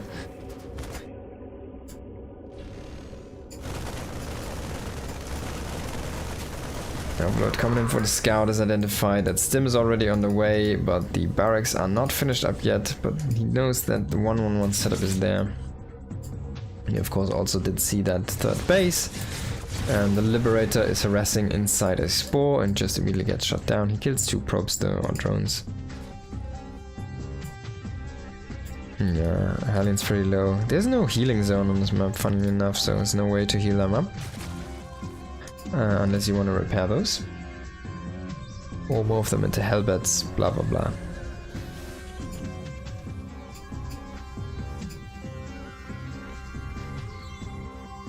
The Marine Force is going to be extremely late.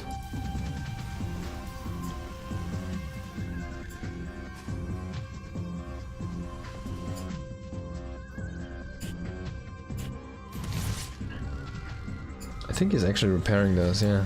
Oh, 1 SCV, that's so cute.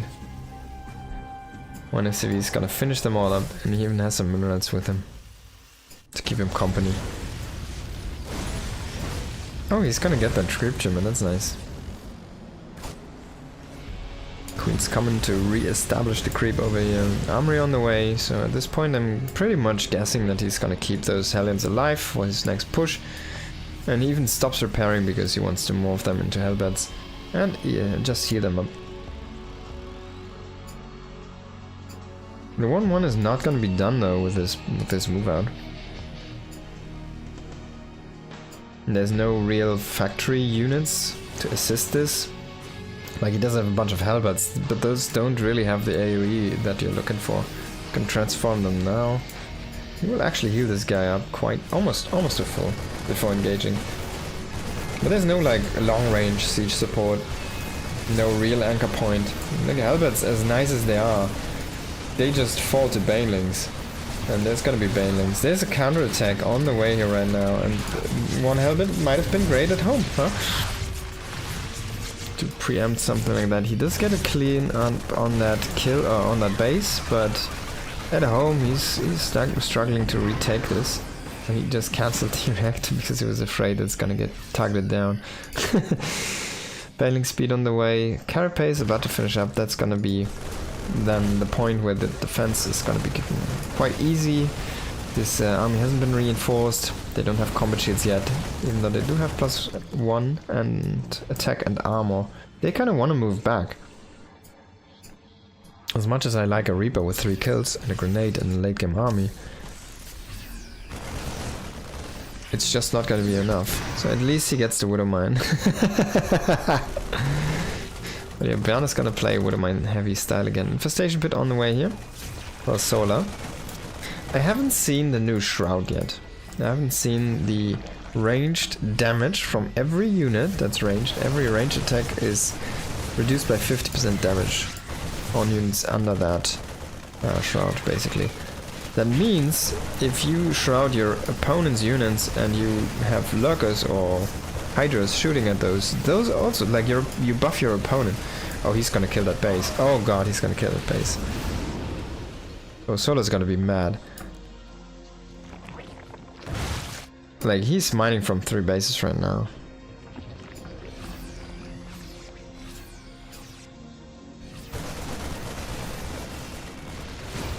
He's so mad because he looks at this army, he's like, what is this? Why haven't I killed this yet? Why do you have still this flimsy army walking across here? And I agree, this should move back.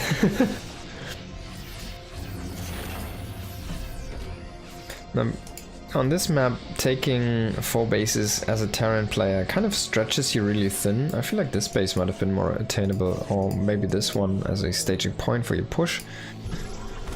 Bjorn is gonna move out to the right side. Meanwhile, he still has his Roman army here in the north, but it's so weak at this point. He's gonna spread out the Hellbats, gonna trade as good as he can, and then he's gonna try to engage here into the big group of units, but Solar is not gonna give him the engage that he's looking for.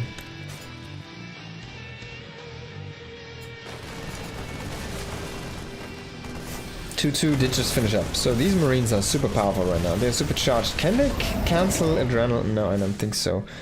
2-2 is not done yet for Solar, but it is very soon. So he should be looking to not engage yet. Just in a moment. Oh, that was a attempted counterattack which just got caught by the army. But 2-2 is gonna finish here. And now Solar can move in, can engage. You don't really want to move in with everything at once. Actually, kind of you need like a flank against this. It doesn't seem like he's able to push through this choke point here. And Bjorn potentially with another kill on this hatchery. Or can Solar swing back the pendulum? Bjorn is actually pulling away a small amount of units from this group in the bottom here, and Solar will be able to retake this position. Now we do have a bunch of links and a couple of Banes to counterattack here, but it's just not going to be enough to fight a planetary. He catches some stray units, but yeah, you need to be careful that you don't get caught yourself. Bjorn's still on point here.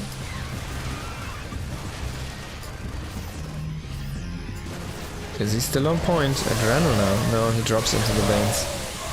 Not on point in this group here, unfortunately. Loses all of the Marines. And we do have Ultras now, but Chitinous Plating is not done. He can't really engage. Look at how weak these Ultras are. It's like they're made out of pudding. He still does get a clean on this army, and he has a group of Lynx counterattacking in the south, but there's already the wall here. Nice Widowmine to catch 5 Banelings just walking in the Congo line. And Beyond is actually just expanding beyond this. He just doesn't care, he just stays alive. Even though his army is not that strong right now. Like, he needs some ghosts. He's going actually into Liberators. I want to see the Caduceus Reactors because he has way too many medevacs, and him basically like throw away a couple of medevacs, like get some drops going or something. 10 medevacs is fine, 15 is a little bit overkill. That's 30 supply of his army. That means only 60 supply can fight currently, right? And of those 60 supply, he has like 10 in production. Or even more, 15 in production. So he's actually only fighting with like 40 supply. Against Ultralists. And that's where you see, like, all of these medevacs, as great as they are, they can't shoot. 3-3 about to finish. Bjorn does lose a bunch though. Can he stabilize? Spire on the way now. The Spire is faster now. It's cheaper now.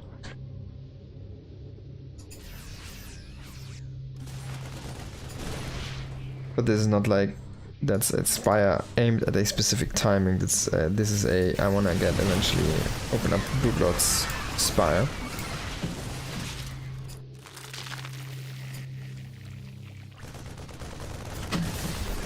And Lynx still can't get through the wall. Finally, Nibbles opened that supply depot.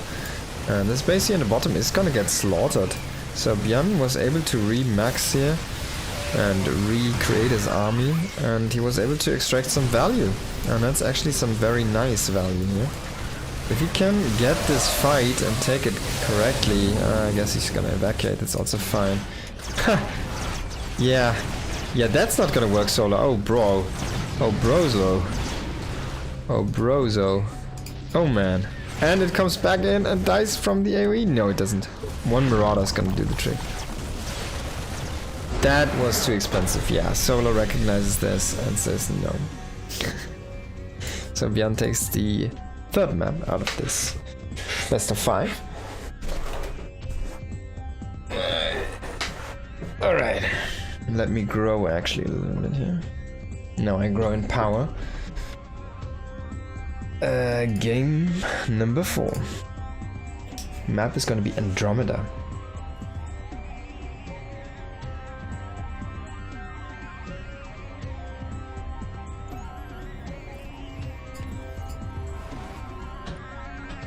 Bjorn up 2-1. And here we go.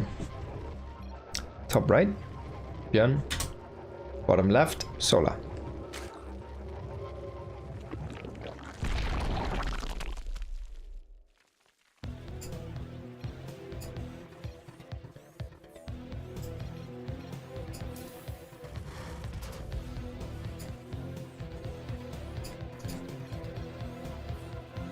Okay, some banter.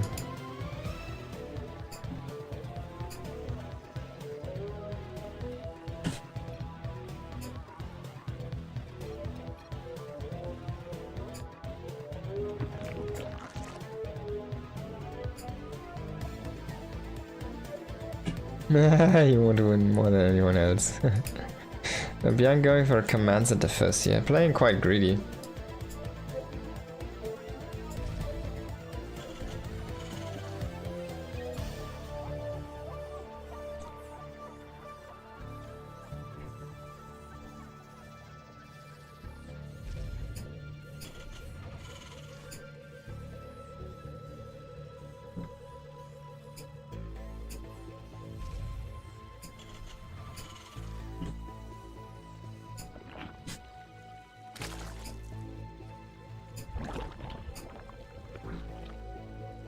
Now this could be an opening for Solar to exploit. There could be a Roach follow-up push.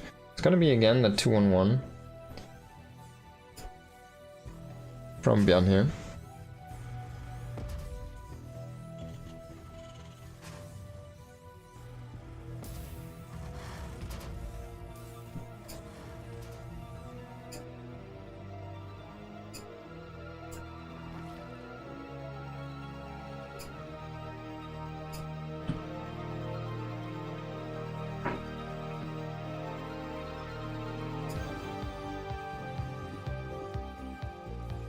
Now what is Solar's plan to try and do against this?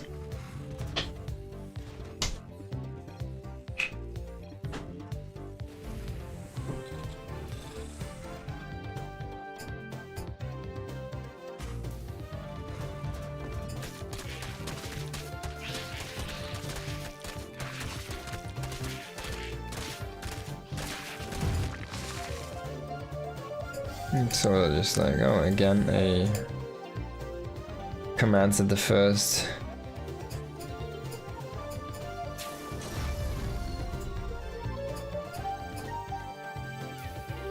Link comes in, it's gonna get a good scout again, it's gonna see the exact same setup. And let's see what Solar wants to play against this. Maybe he has an idea. He goes into the quick Evo chamber. A quick +1 carapace is what this the counter used to be, and it's still viable these days. So you might just do that. Supply depot on the way here.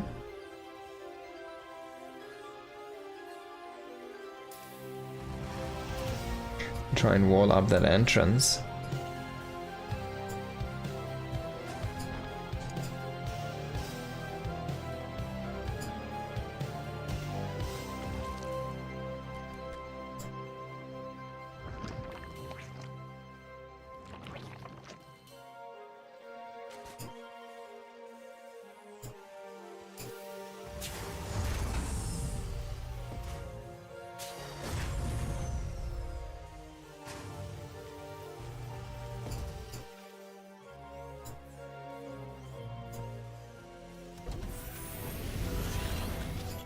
Sixty Marines again moving out here. No medevacs yet though. Stim will be finishing up. Ah, it's not 16 Marines, what am I saying? It's like 12 something. He's just rotating to see if he can catch that Overlord, but the Overlord actually moves out of the way, so it's safe sitting here over these crystals. And we do see the Baneling Nest coming this time a little bit earlier from Solar. And the +1 carapace is going to be so fast. I mean, the +1 damage is about to start now for Bjorn, and we already have the carapace about to finish here from Solar.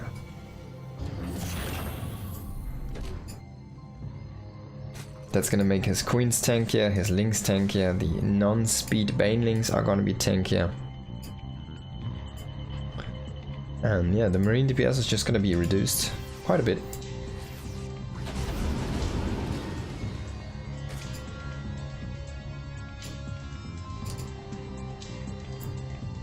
If Solar can catch these medevacs with the Queens mid-air, that would be the perfect situation. He might play Mutas on this map. I'm looking at this, he's sitting at still 3 bases, going into a hive. He could play Mutas if he wanted to. He's gonna try to go in with the Lynx. Oh, he notices now that he forgot Zergling speed. He's defending with slow Lynx, and he still manages to do it. And yeah, he just starts Zergling speed. Because he went into such a quick carapace, he forgot to start Zergling speed afterwards. And he never got it. He only had Zerglings. He had so many Zerglings even, he just didn't see that they weren't fast. And now he tries to engage, he's like, wait, why are they so slow? Oh, now I see. So he defends with Slowlings against Bjorn, trying to drop him there with 16 Marines and Stim and no combo shields. But of course the carapace shines in a situation even like that. Queens and Lynx without speed were enough here.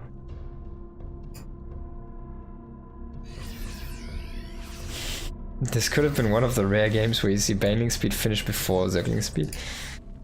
Let's see. This is 19 more seconds and this is... it's a little bit more. The Ursodon is laughing at the face of danger there. Couple of Marines getting sniped by some Queens. There's the Zergling speed done, and there's the Baneling speed. Now this army from Solar got a lot more powerful in the last few seconds here. A very meaningful amount of power. And Lynx coming for a flank.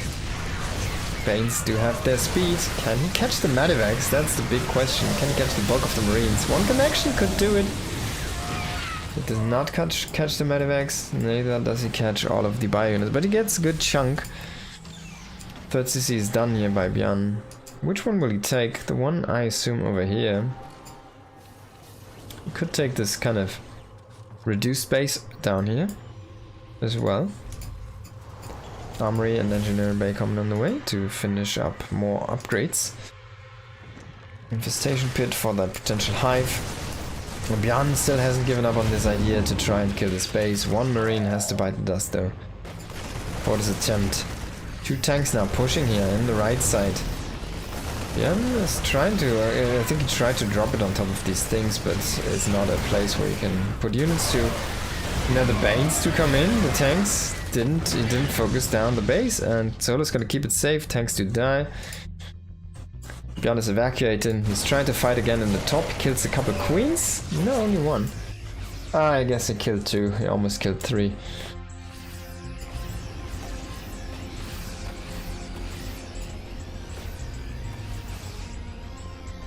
But Bjorn is very slowly taking his bases, it feels like. Solo's already on Hive. On the way to Hive, and Bjorn just established his third. Solo is gonna have 5 bases in a moment. He's sitting on 4. Yeah, this tempo advantage is quite far in favor of Solo.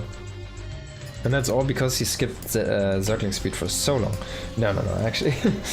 It's because his defense was really neat. He didn't really lose drones. I mean, look at this. He literally did not lose any drones. And Bjorn was building on this pressure to do something. To gain him temp advantage, but in the end it's basically Solo who just goes unscathed by all of this pressure from Bjorn.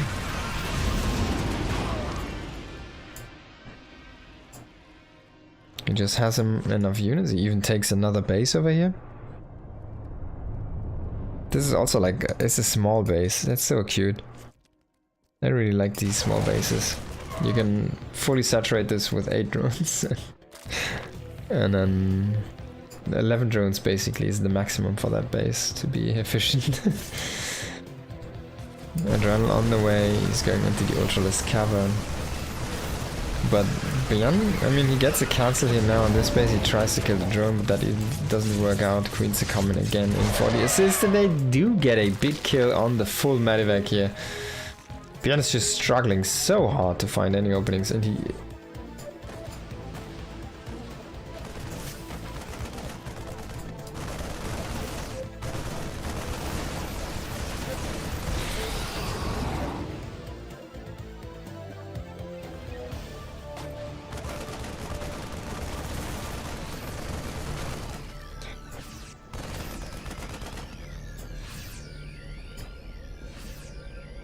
I'm speechless.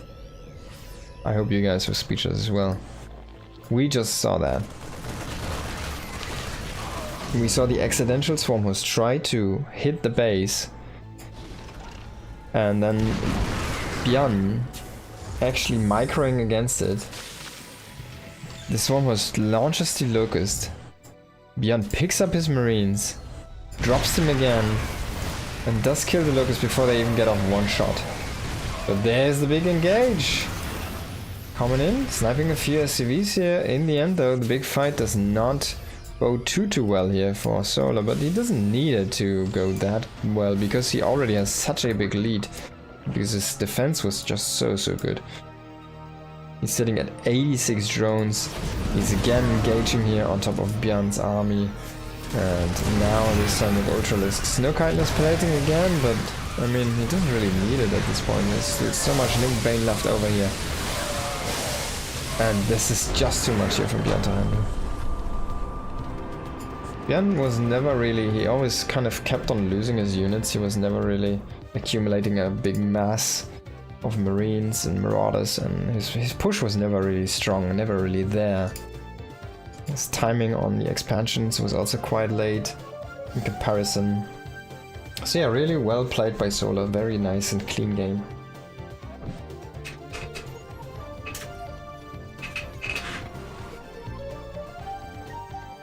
And now we hop into the last map of this best of 5 here.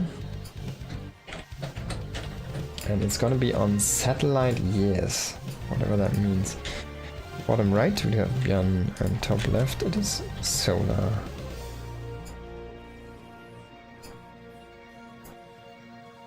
Ramp natural. This weird snow stuff. There's a satellite down there.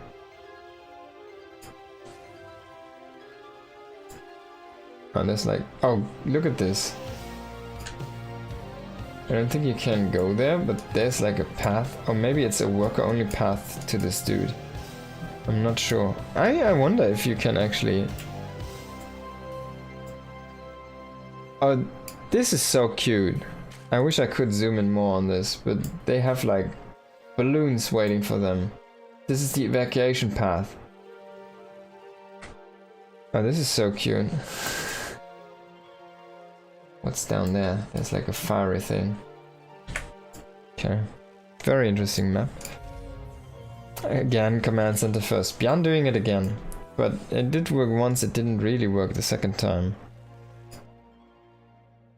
There is the Tastelope. What's this thing? I guess it's like a sensor turret or something.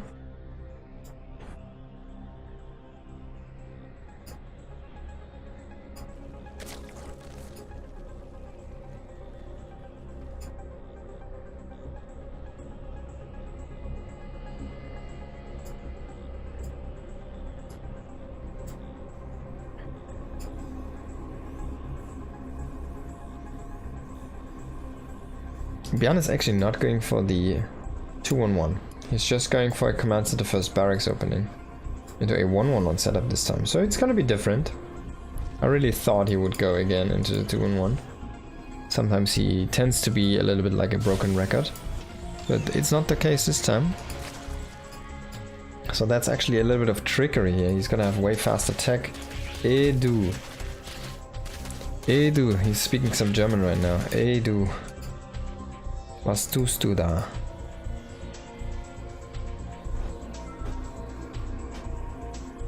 The Solar might be falling for this. It's like, hey, are you doing the same again, man? 3 times in a row, really? And Björn actually is not. So if Solar goes for a quick carapace this game, he's gonna be surprised badly. Yeah, it's me again. And he will scout the factory, and unfortunately for Björn, the information is already there for Solar, so yeah. You've probably made the factory over here.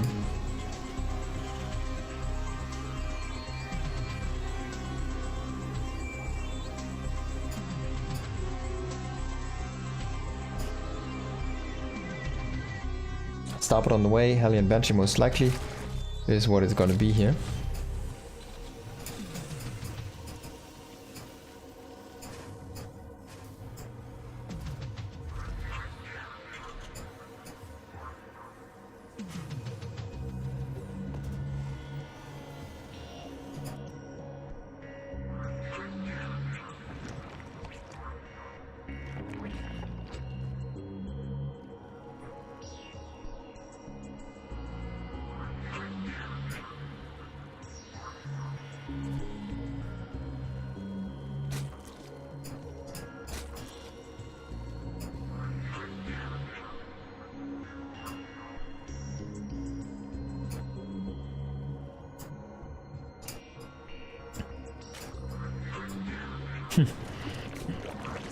Alien's just kind of poking by, saying, hey, do you have any creep?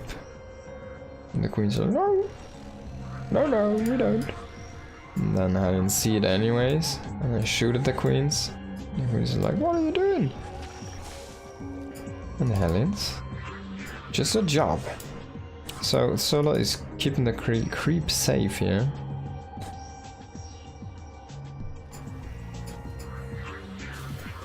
Racks follow up. Very standard 3cc build here from Björn. But this time of course with a CC first, so it's even more economic. Now these bases are funny. They have a rich Vespene geyser, but they only have 6 mineral patches, so it's not a full operational base. It's like 1.5, sorry, 0.75 times the base.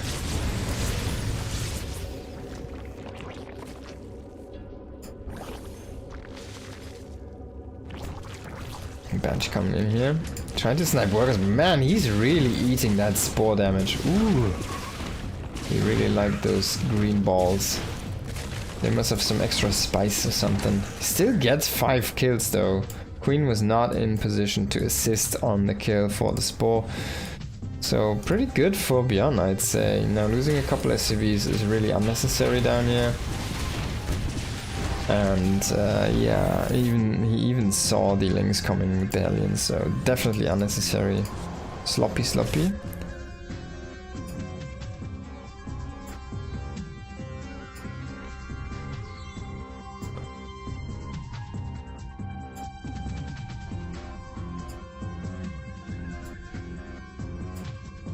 Oh god, one of the Banshees is gonna die. Oh, he sees it. The Overlord. He provides the vision. Oh, this Queen is coming in for the assassination. I want to snipe you.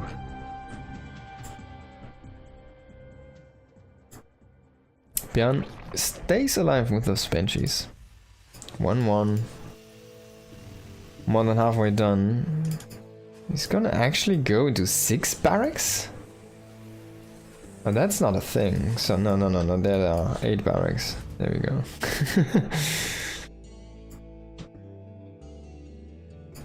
Aliens are rotating over to the right. He could still use them as hellbats, but he's gonna poke in with them now. And yeah, this is a full commitment at this point. 2 drones is what he settles for. Unfortunately, he just finished up his armory. Infestation pit here, on the way. And Solar's actually had an upgrades, so that's a big thing here.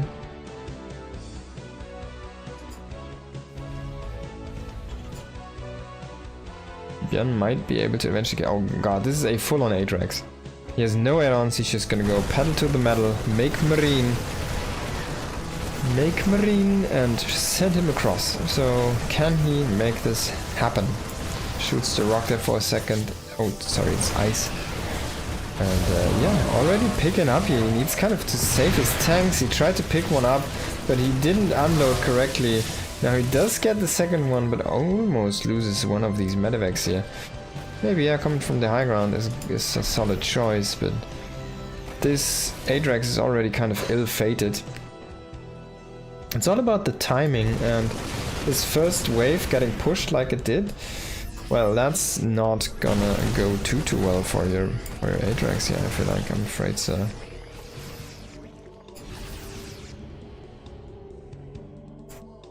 Now he still has 2 tanks, but again, setting them up quite out in the open there. Needs to pick them up now. Oh, he's gonna lose one. Oh my god. Oh, and the Marines. Ah.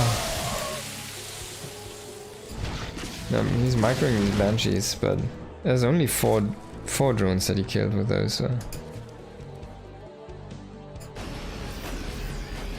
Are we gonna see some repairs? I guess not on the tank because the one that was damaged did die. Banshee also dying here. And Solar is just growing behind this. He just goes into the Ultralisk Cavern, he goes into his Adrenal, he goes into a macro hatchery in the main base, so he's never gonna lose in production wars. He knows it's an Atrax, so he can just, if he can outproduce, he's already out mining vastly, so if he can outproduce, that's all he needs to do. He can trade worse, way worse, but he just needs to have that production. Well, that was a quick deny on this base.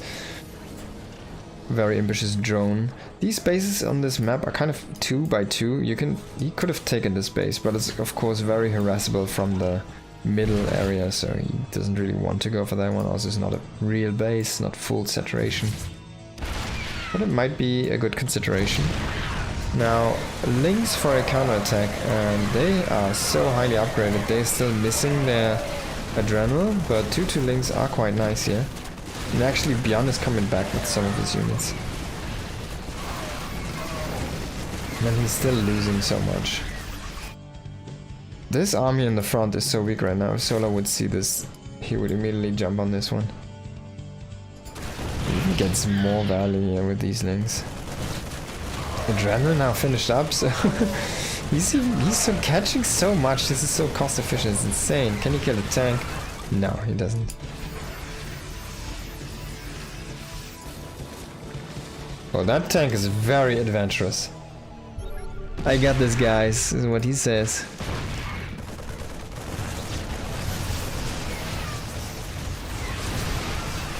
Banshee immediately gets sniped. Liberators are doing a good job. Blinding Cloud though. Even a abduct there. Finish the job on that Liberator. That Lib did have 12 kills and some of those were queens, so pretty decent job on the Libs. But in the end, I mean, what does he have to defend all of these links? Bjorn doesn't really have an army, everything he has is across the map. He doesn't really have something at home, big counterattack from Solar, but in the end, it's just a lift that he gets. And maybe Solar will lose the bases himself. He loses the base on the right. Oh, he catches that medevac though, it was not the full one. Oh, one good connect? Oof, okay, Bjorn is still on point there. He didn't lose too much. Yeah, those 2 adrenalines, man. They're just too powerful.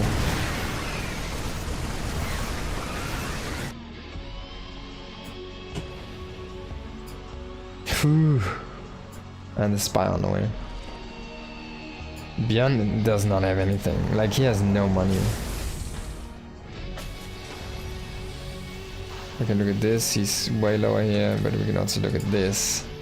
And this shows it even more, there's no money for the Terran. And Solo just has so much money.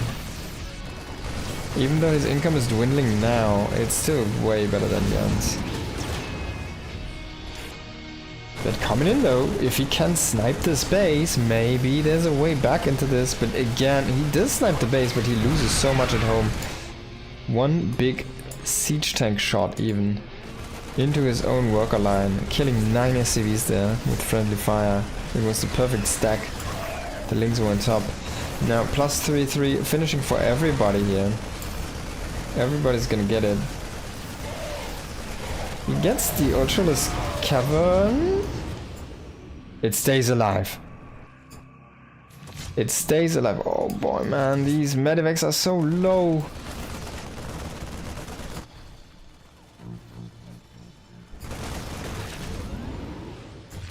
Oh, oh, the queen. Oh,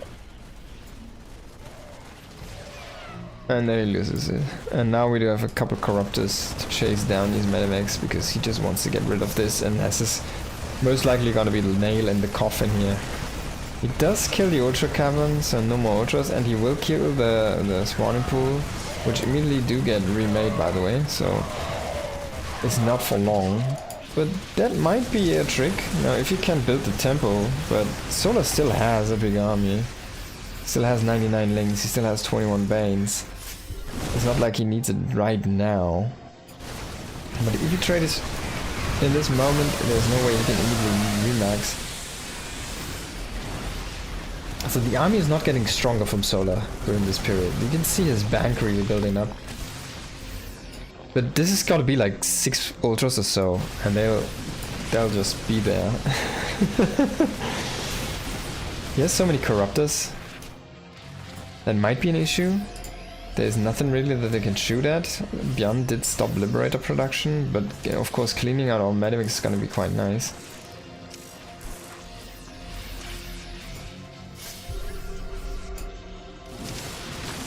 Bjorn coming in here for the hatchery snipe. Can he get it? Very Marauder heavy. Of course it's gonna be nice against the Ultras, and Solar did identify this and say like, alright, I'm gonna only make 2 Ultralisks, the rest is gonna be links, so that's a very good choice. And it's gonna bode very, very nicely for him in this composition war here against Bjorn. So far, Bjorn is still pushing the issue. He needs to lift his commands a bit, or he's not mining anymore, really. I would want to show the base, but this game is gonna end now. Oh my god. Yeah, this game is gonna end with drone attacking.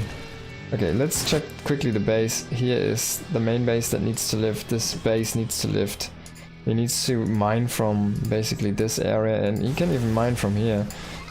It doesn't matter really, he needs just have that mining going, so he can keep on pumping out marines basically, is what it boils down to. It's not that difficult. Yeah, there we go. So he does move one base now. But he will get caught before it will reach its location, and I'm pretty sure that Björn's chances of winning this are dwindling by the second here. And there's the GG. Fucking Solar does take the series here against Björn. Pretty well done. Very nice played, indeed.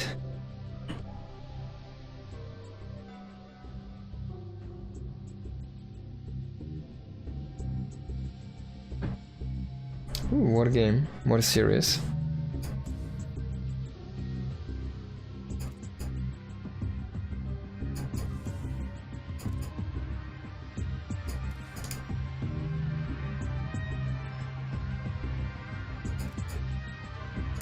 Maybe we can squeeze this one in here. A PvP. I don't think I've seen one now in this new meta, new patch.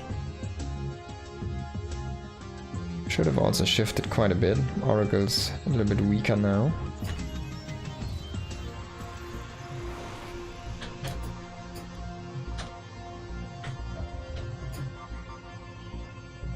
And there we go. And at the right of Tokamak we do have Hero, and then the bottom left it is Creator. Is Mapu living in Germany? No. Not living in Germany, even though I am a German.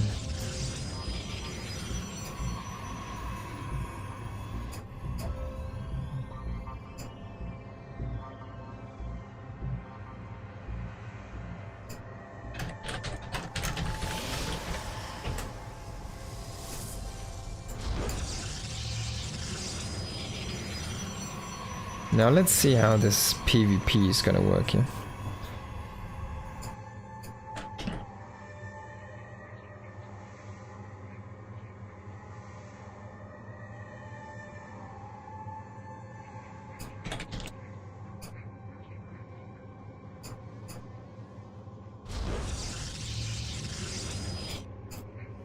Yeah, currently it's like just past noon for me here.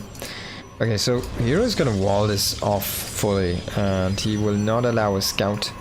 Oh, well, actually, yeah, I'm sorry. Okay, so yeah, I was wondering, like, why would he wall that? No, he just throws down the second gateway. So both players just play this two gateway style, of course. Very safe opening here, very standard opening. With the cybernetic score following this up, and then going into their next side, presumably.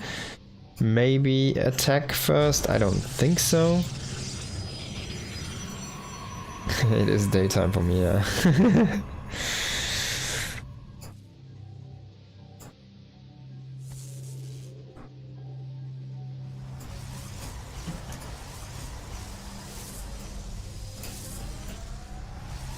Now, what are you even gonna see though? There could be, of course, the one base tech here. I think Hero though is gonna move out and try to take that. Yeah, he blocks the entrance. Oh, that's interesting. So Creator can confirm from this position if the space is actually taken, but he cannot block it. While Hero has the potential to go then block. So he cancels this and does get the money from the refund, takes this base. And the sentry will kill the probe, but man, he almost lost two.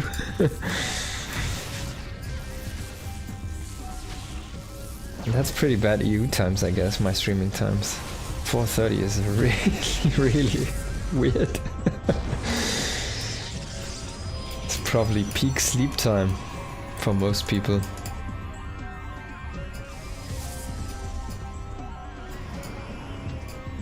Phoenix on the way here, hallucination. 3 sentry, man, that's like no fighting power at all. But Creator likes to play very scout intensive himself as well, so he just makes 3 sentries himself. He has 2 stalkers though, but that's where the money just went into the faster Nexus for Hero and the faster Twilight actually. Okay, Interesting here. Interesting to see. So skipping a little bit on the unit department, playing a tiny bit risky, but actually having that probe alive across the map and just seeing what his opponent was doing. It was enough for Hero to say like, alright, I can skip this, I can take this risk, it's gonna be fine. By the time you are across the map, my shield battery is gonna be up, I'm gonna have enough stalkers that I can fight you. It's all gonna be good. Now he will have the faster blink, he's not chrono boosting it though. There's a potential way to catch up for Creator, even though I doubt that we will see that. Oh, he's actually gonna do it, okay. So he says like, I have the later blink, I have to chrono boost it. 4 probe scout here. The hallucination scout. This is when you're looking for proxies. So this is the base scout. And this one's looking for armor movement, army movements or proxies. Why would you use probes? It's simple because you will get 4 of them for 1 time energy.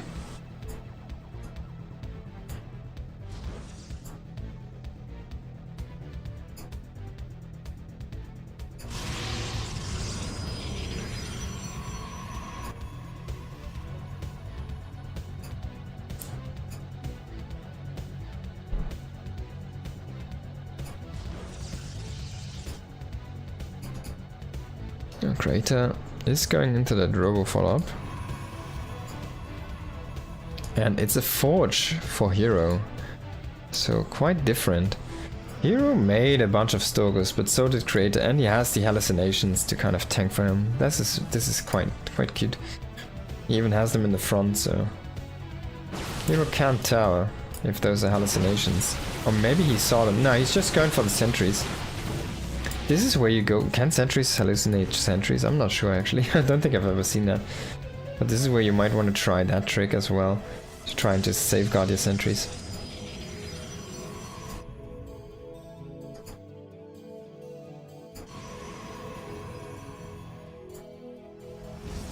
I'm pretty sure they cannot hallucinate carriers, so they are not able to hallucinate all units.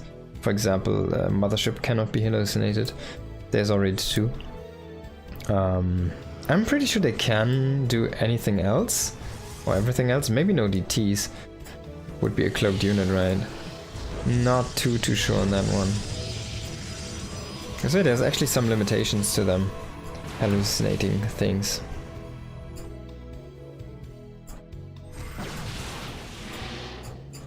So this forge was seen, the late robo was seen, and Creator should be able to read the state of the game by that Phoenix Scout. Charge on the way here. And so many more gates and the Temple Archive. So Hero might want to push. Actually, we see kind of the same happening here for Creator. Both players kind of gearing up for the same push. Just one with an Immortal, the other one with only an Observer. But with a tiny bit of faster timing advantage here to his +1. He's not really going to use it though. Oh, a misplaced Nexus. We did see the cancel kind of decentered here. And actually, yeah, there's a Nexus, so the Hero might just decide against this. And if Creator commits to the push, now he's gonna go for his own Nexus. But he's just kind of behind 1 step. But the thing is, like in a mirror match like this one quote-unquote step that Creator's behind, it completely gets negated by the defender's advantage, by the simple fact that you have to move across the map to engage with your opponent. So yeah, that's basically where he just gets that, kind of regains the value and or his dignity or whatever you want to call it there, his chances, his power. Why is Creator behind 1 step in every kind of regard? Well, basically where he's not behind is his army count. He does have 2 Immortals to 0 and he has a few more Zealots. He has a 1 Archon less, but yeah.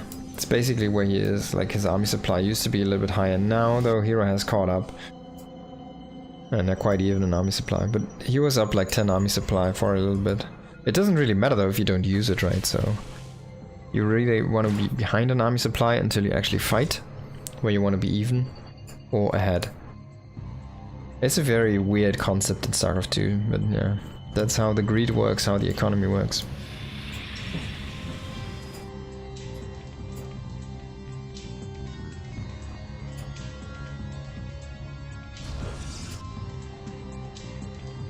Until the actual trading happens, you really want to be behind on army supply.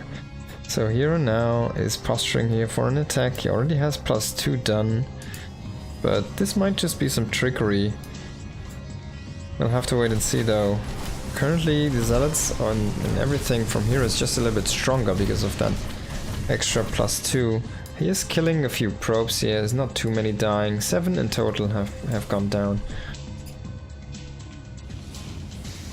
But not really worth the Zealots. Now, +2 is gonna finish here for Creator. If it comes to an engagement, he's gonna have it. Oh, he could snipe potentially that Warp Prism. Unfortunately, he does not really explore that opinion or that option over there, the area over there. So he does not really get rewarded with the opportunity. Now, Hero moving in here, maybe in a little bit of an interesting position. Oh, did he just lose the Prism? No, it's over there.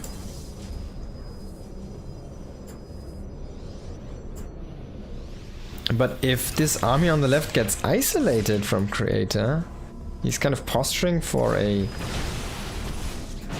surround, but if any of his armies gets isolated or fight by themselves, like this right now, this army is way too slow to move over, and he's already fighting here in the natural with fake Colossi trying to shoot actual Immortals. Not sure if this army for Hero can win this fight. It looks like it's kind of trading solidly, but these Immortals just don't seem to die. Well. The Gateway force has been depleted though, no more Zealots. We still do have some Archons though. But that is exactly where Hero just jumps on top of these Immortals, kills all 3 of them, and everything falls apart for Creator here. In the end, quite nice execution for Hero. GG.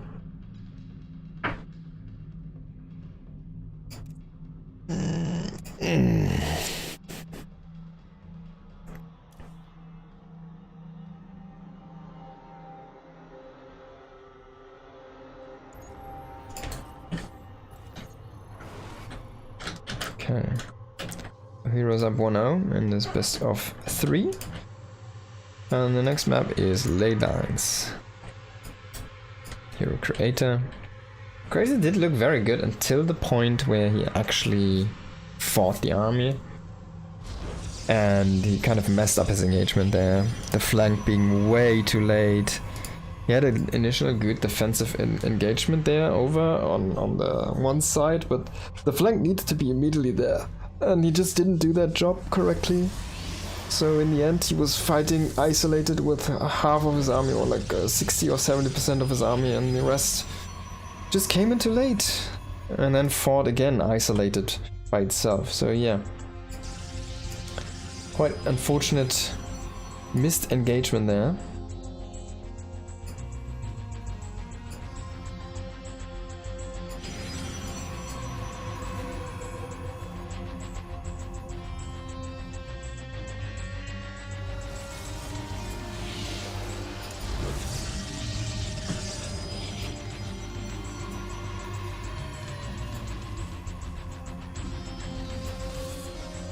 Again a 2-gate here, and Creator does have a pylon, a probe out on the map making a pylon. It is in his natural though, so whatever, if he decides to throw down some tech there and kind of hide it in plain sight, it will be safe after that expansion is set up. So I really like it actually where it is. I really like this position here for him to try and hide something from his opponent. He will at least hide a pylon, but it's not like this is out in the open where it could actually be destroyed. So cute little trick here by Creator. But yeah, Hero's not gonna fall for it. He's just gonna find it. Oh!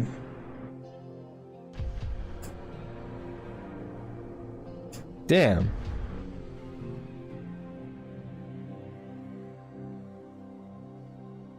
It's like a fraction of a pixel. He's just not gonna find it. Oh, that's actually cool. Now he's kind of scouting the map and looking for everything. He's even making a Stargate because he's kind of afraid now that there's a robo. But then again, a Stargate is a good all-rounder. You can just go into the Oracle, you can also go into Phoenixes. All of them are viable. 3 to 5 Phoenix, pretty good numbers to have.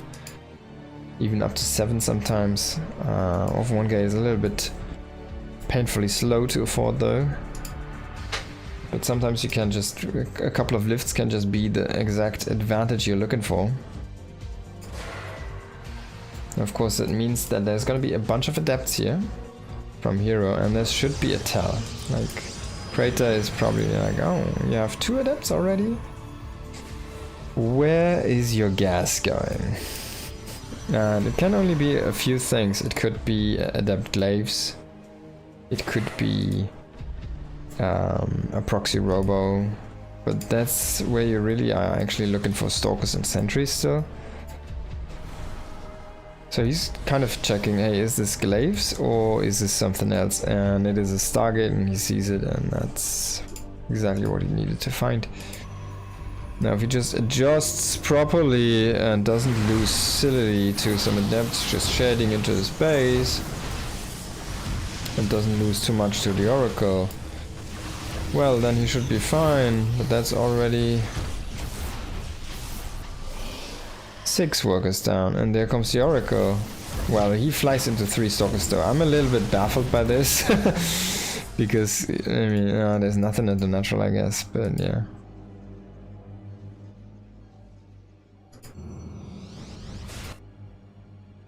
As great as the adepts were, that's how underwhelming the Oracle was.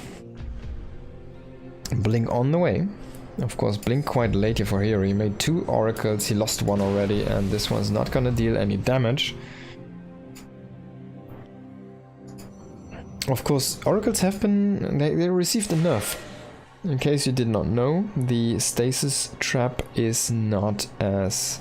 I think it's trimmed down from 170 seconds or something to 90 seconds. So it's 1.5 minutes, where it used to be almost 3 minutes. Oh, this is a nice trap though. He catches 6 probes here. That's quite nice.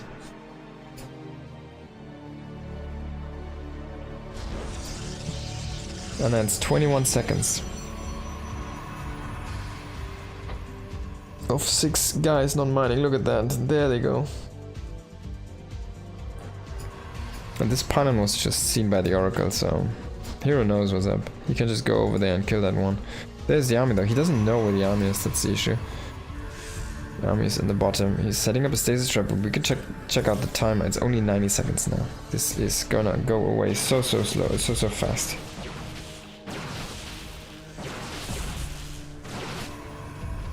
He's setting up more stasis traps, but the army's actually coming from a different angle.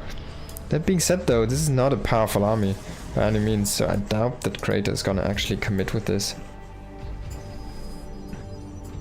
He does have Blink though. He does not know that his opponent's Blink is not finished yet. Well, I guess he sees the Twilight Council, so he can assume. Of course, you can always fake that.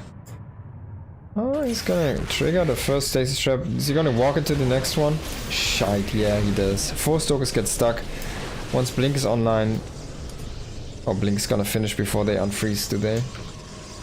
13 seconds. No, Blink is not gonna be done. But he... Did he use a Blink? No, I think he didn't. Damn, man, damn. This is so close.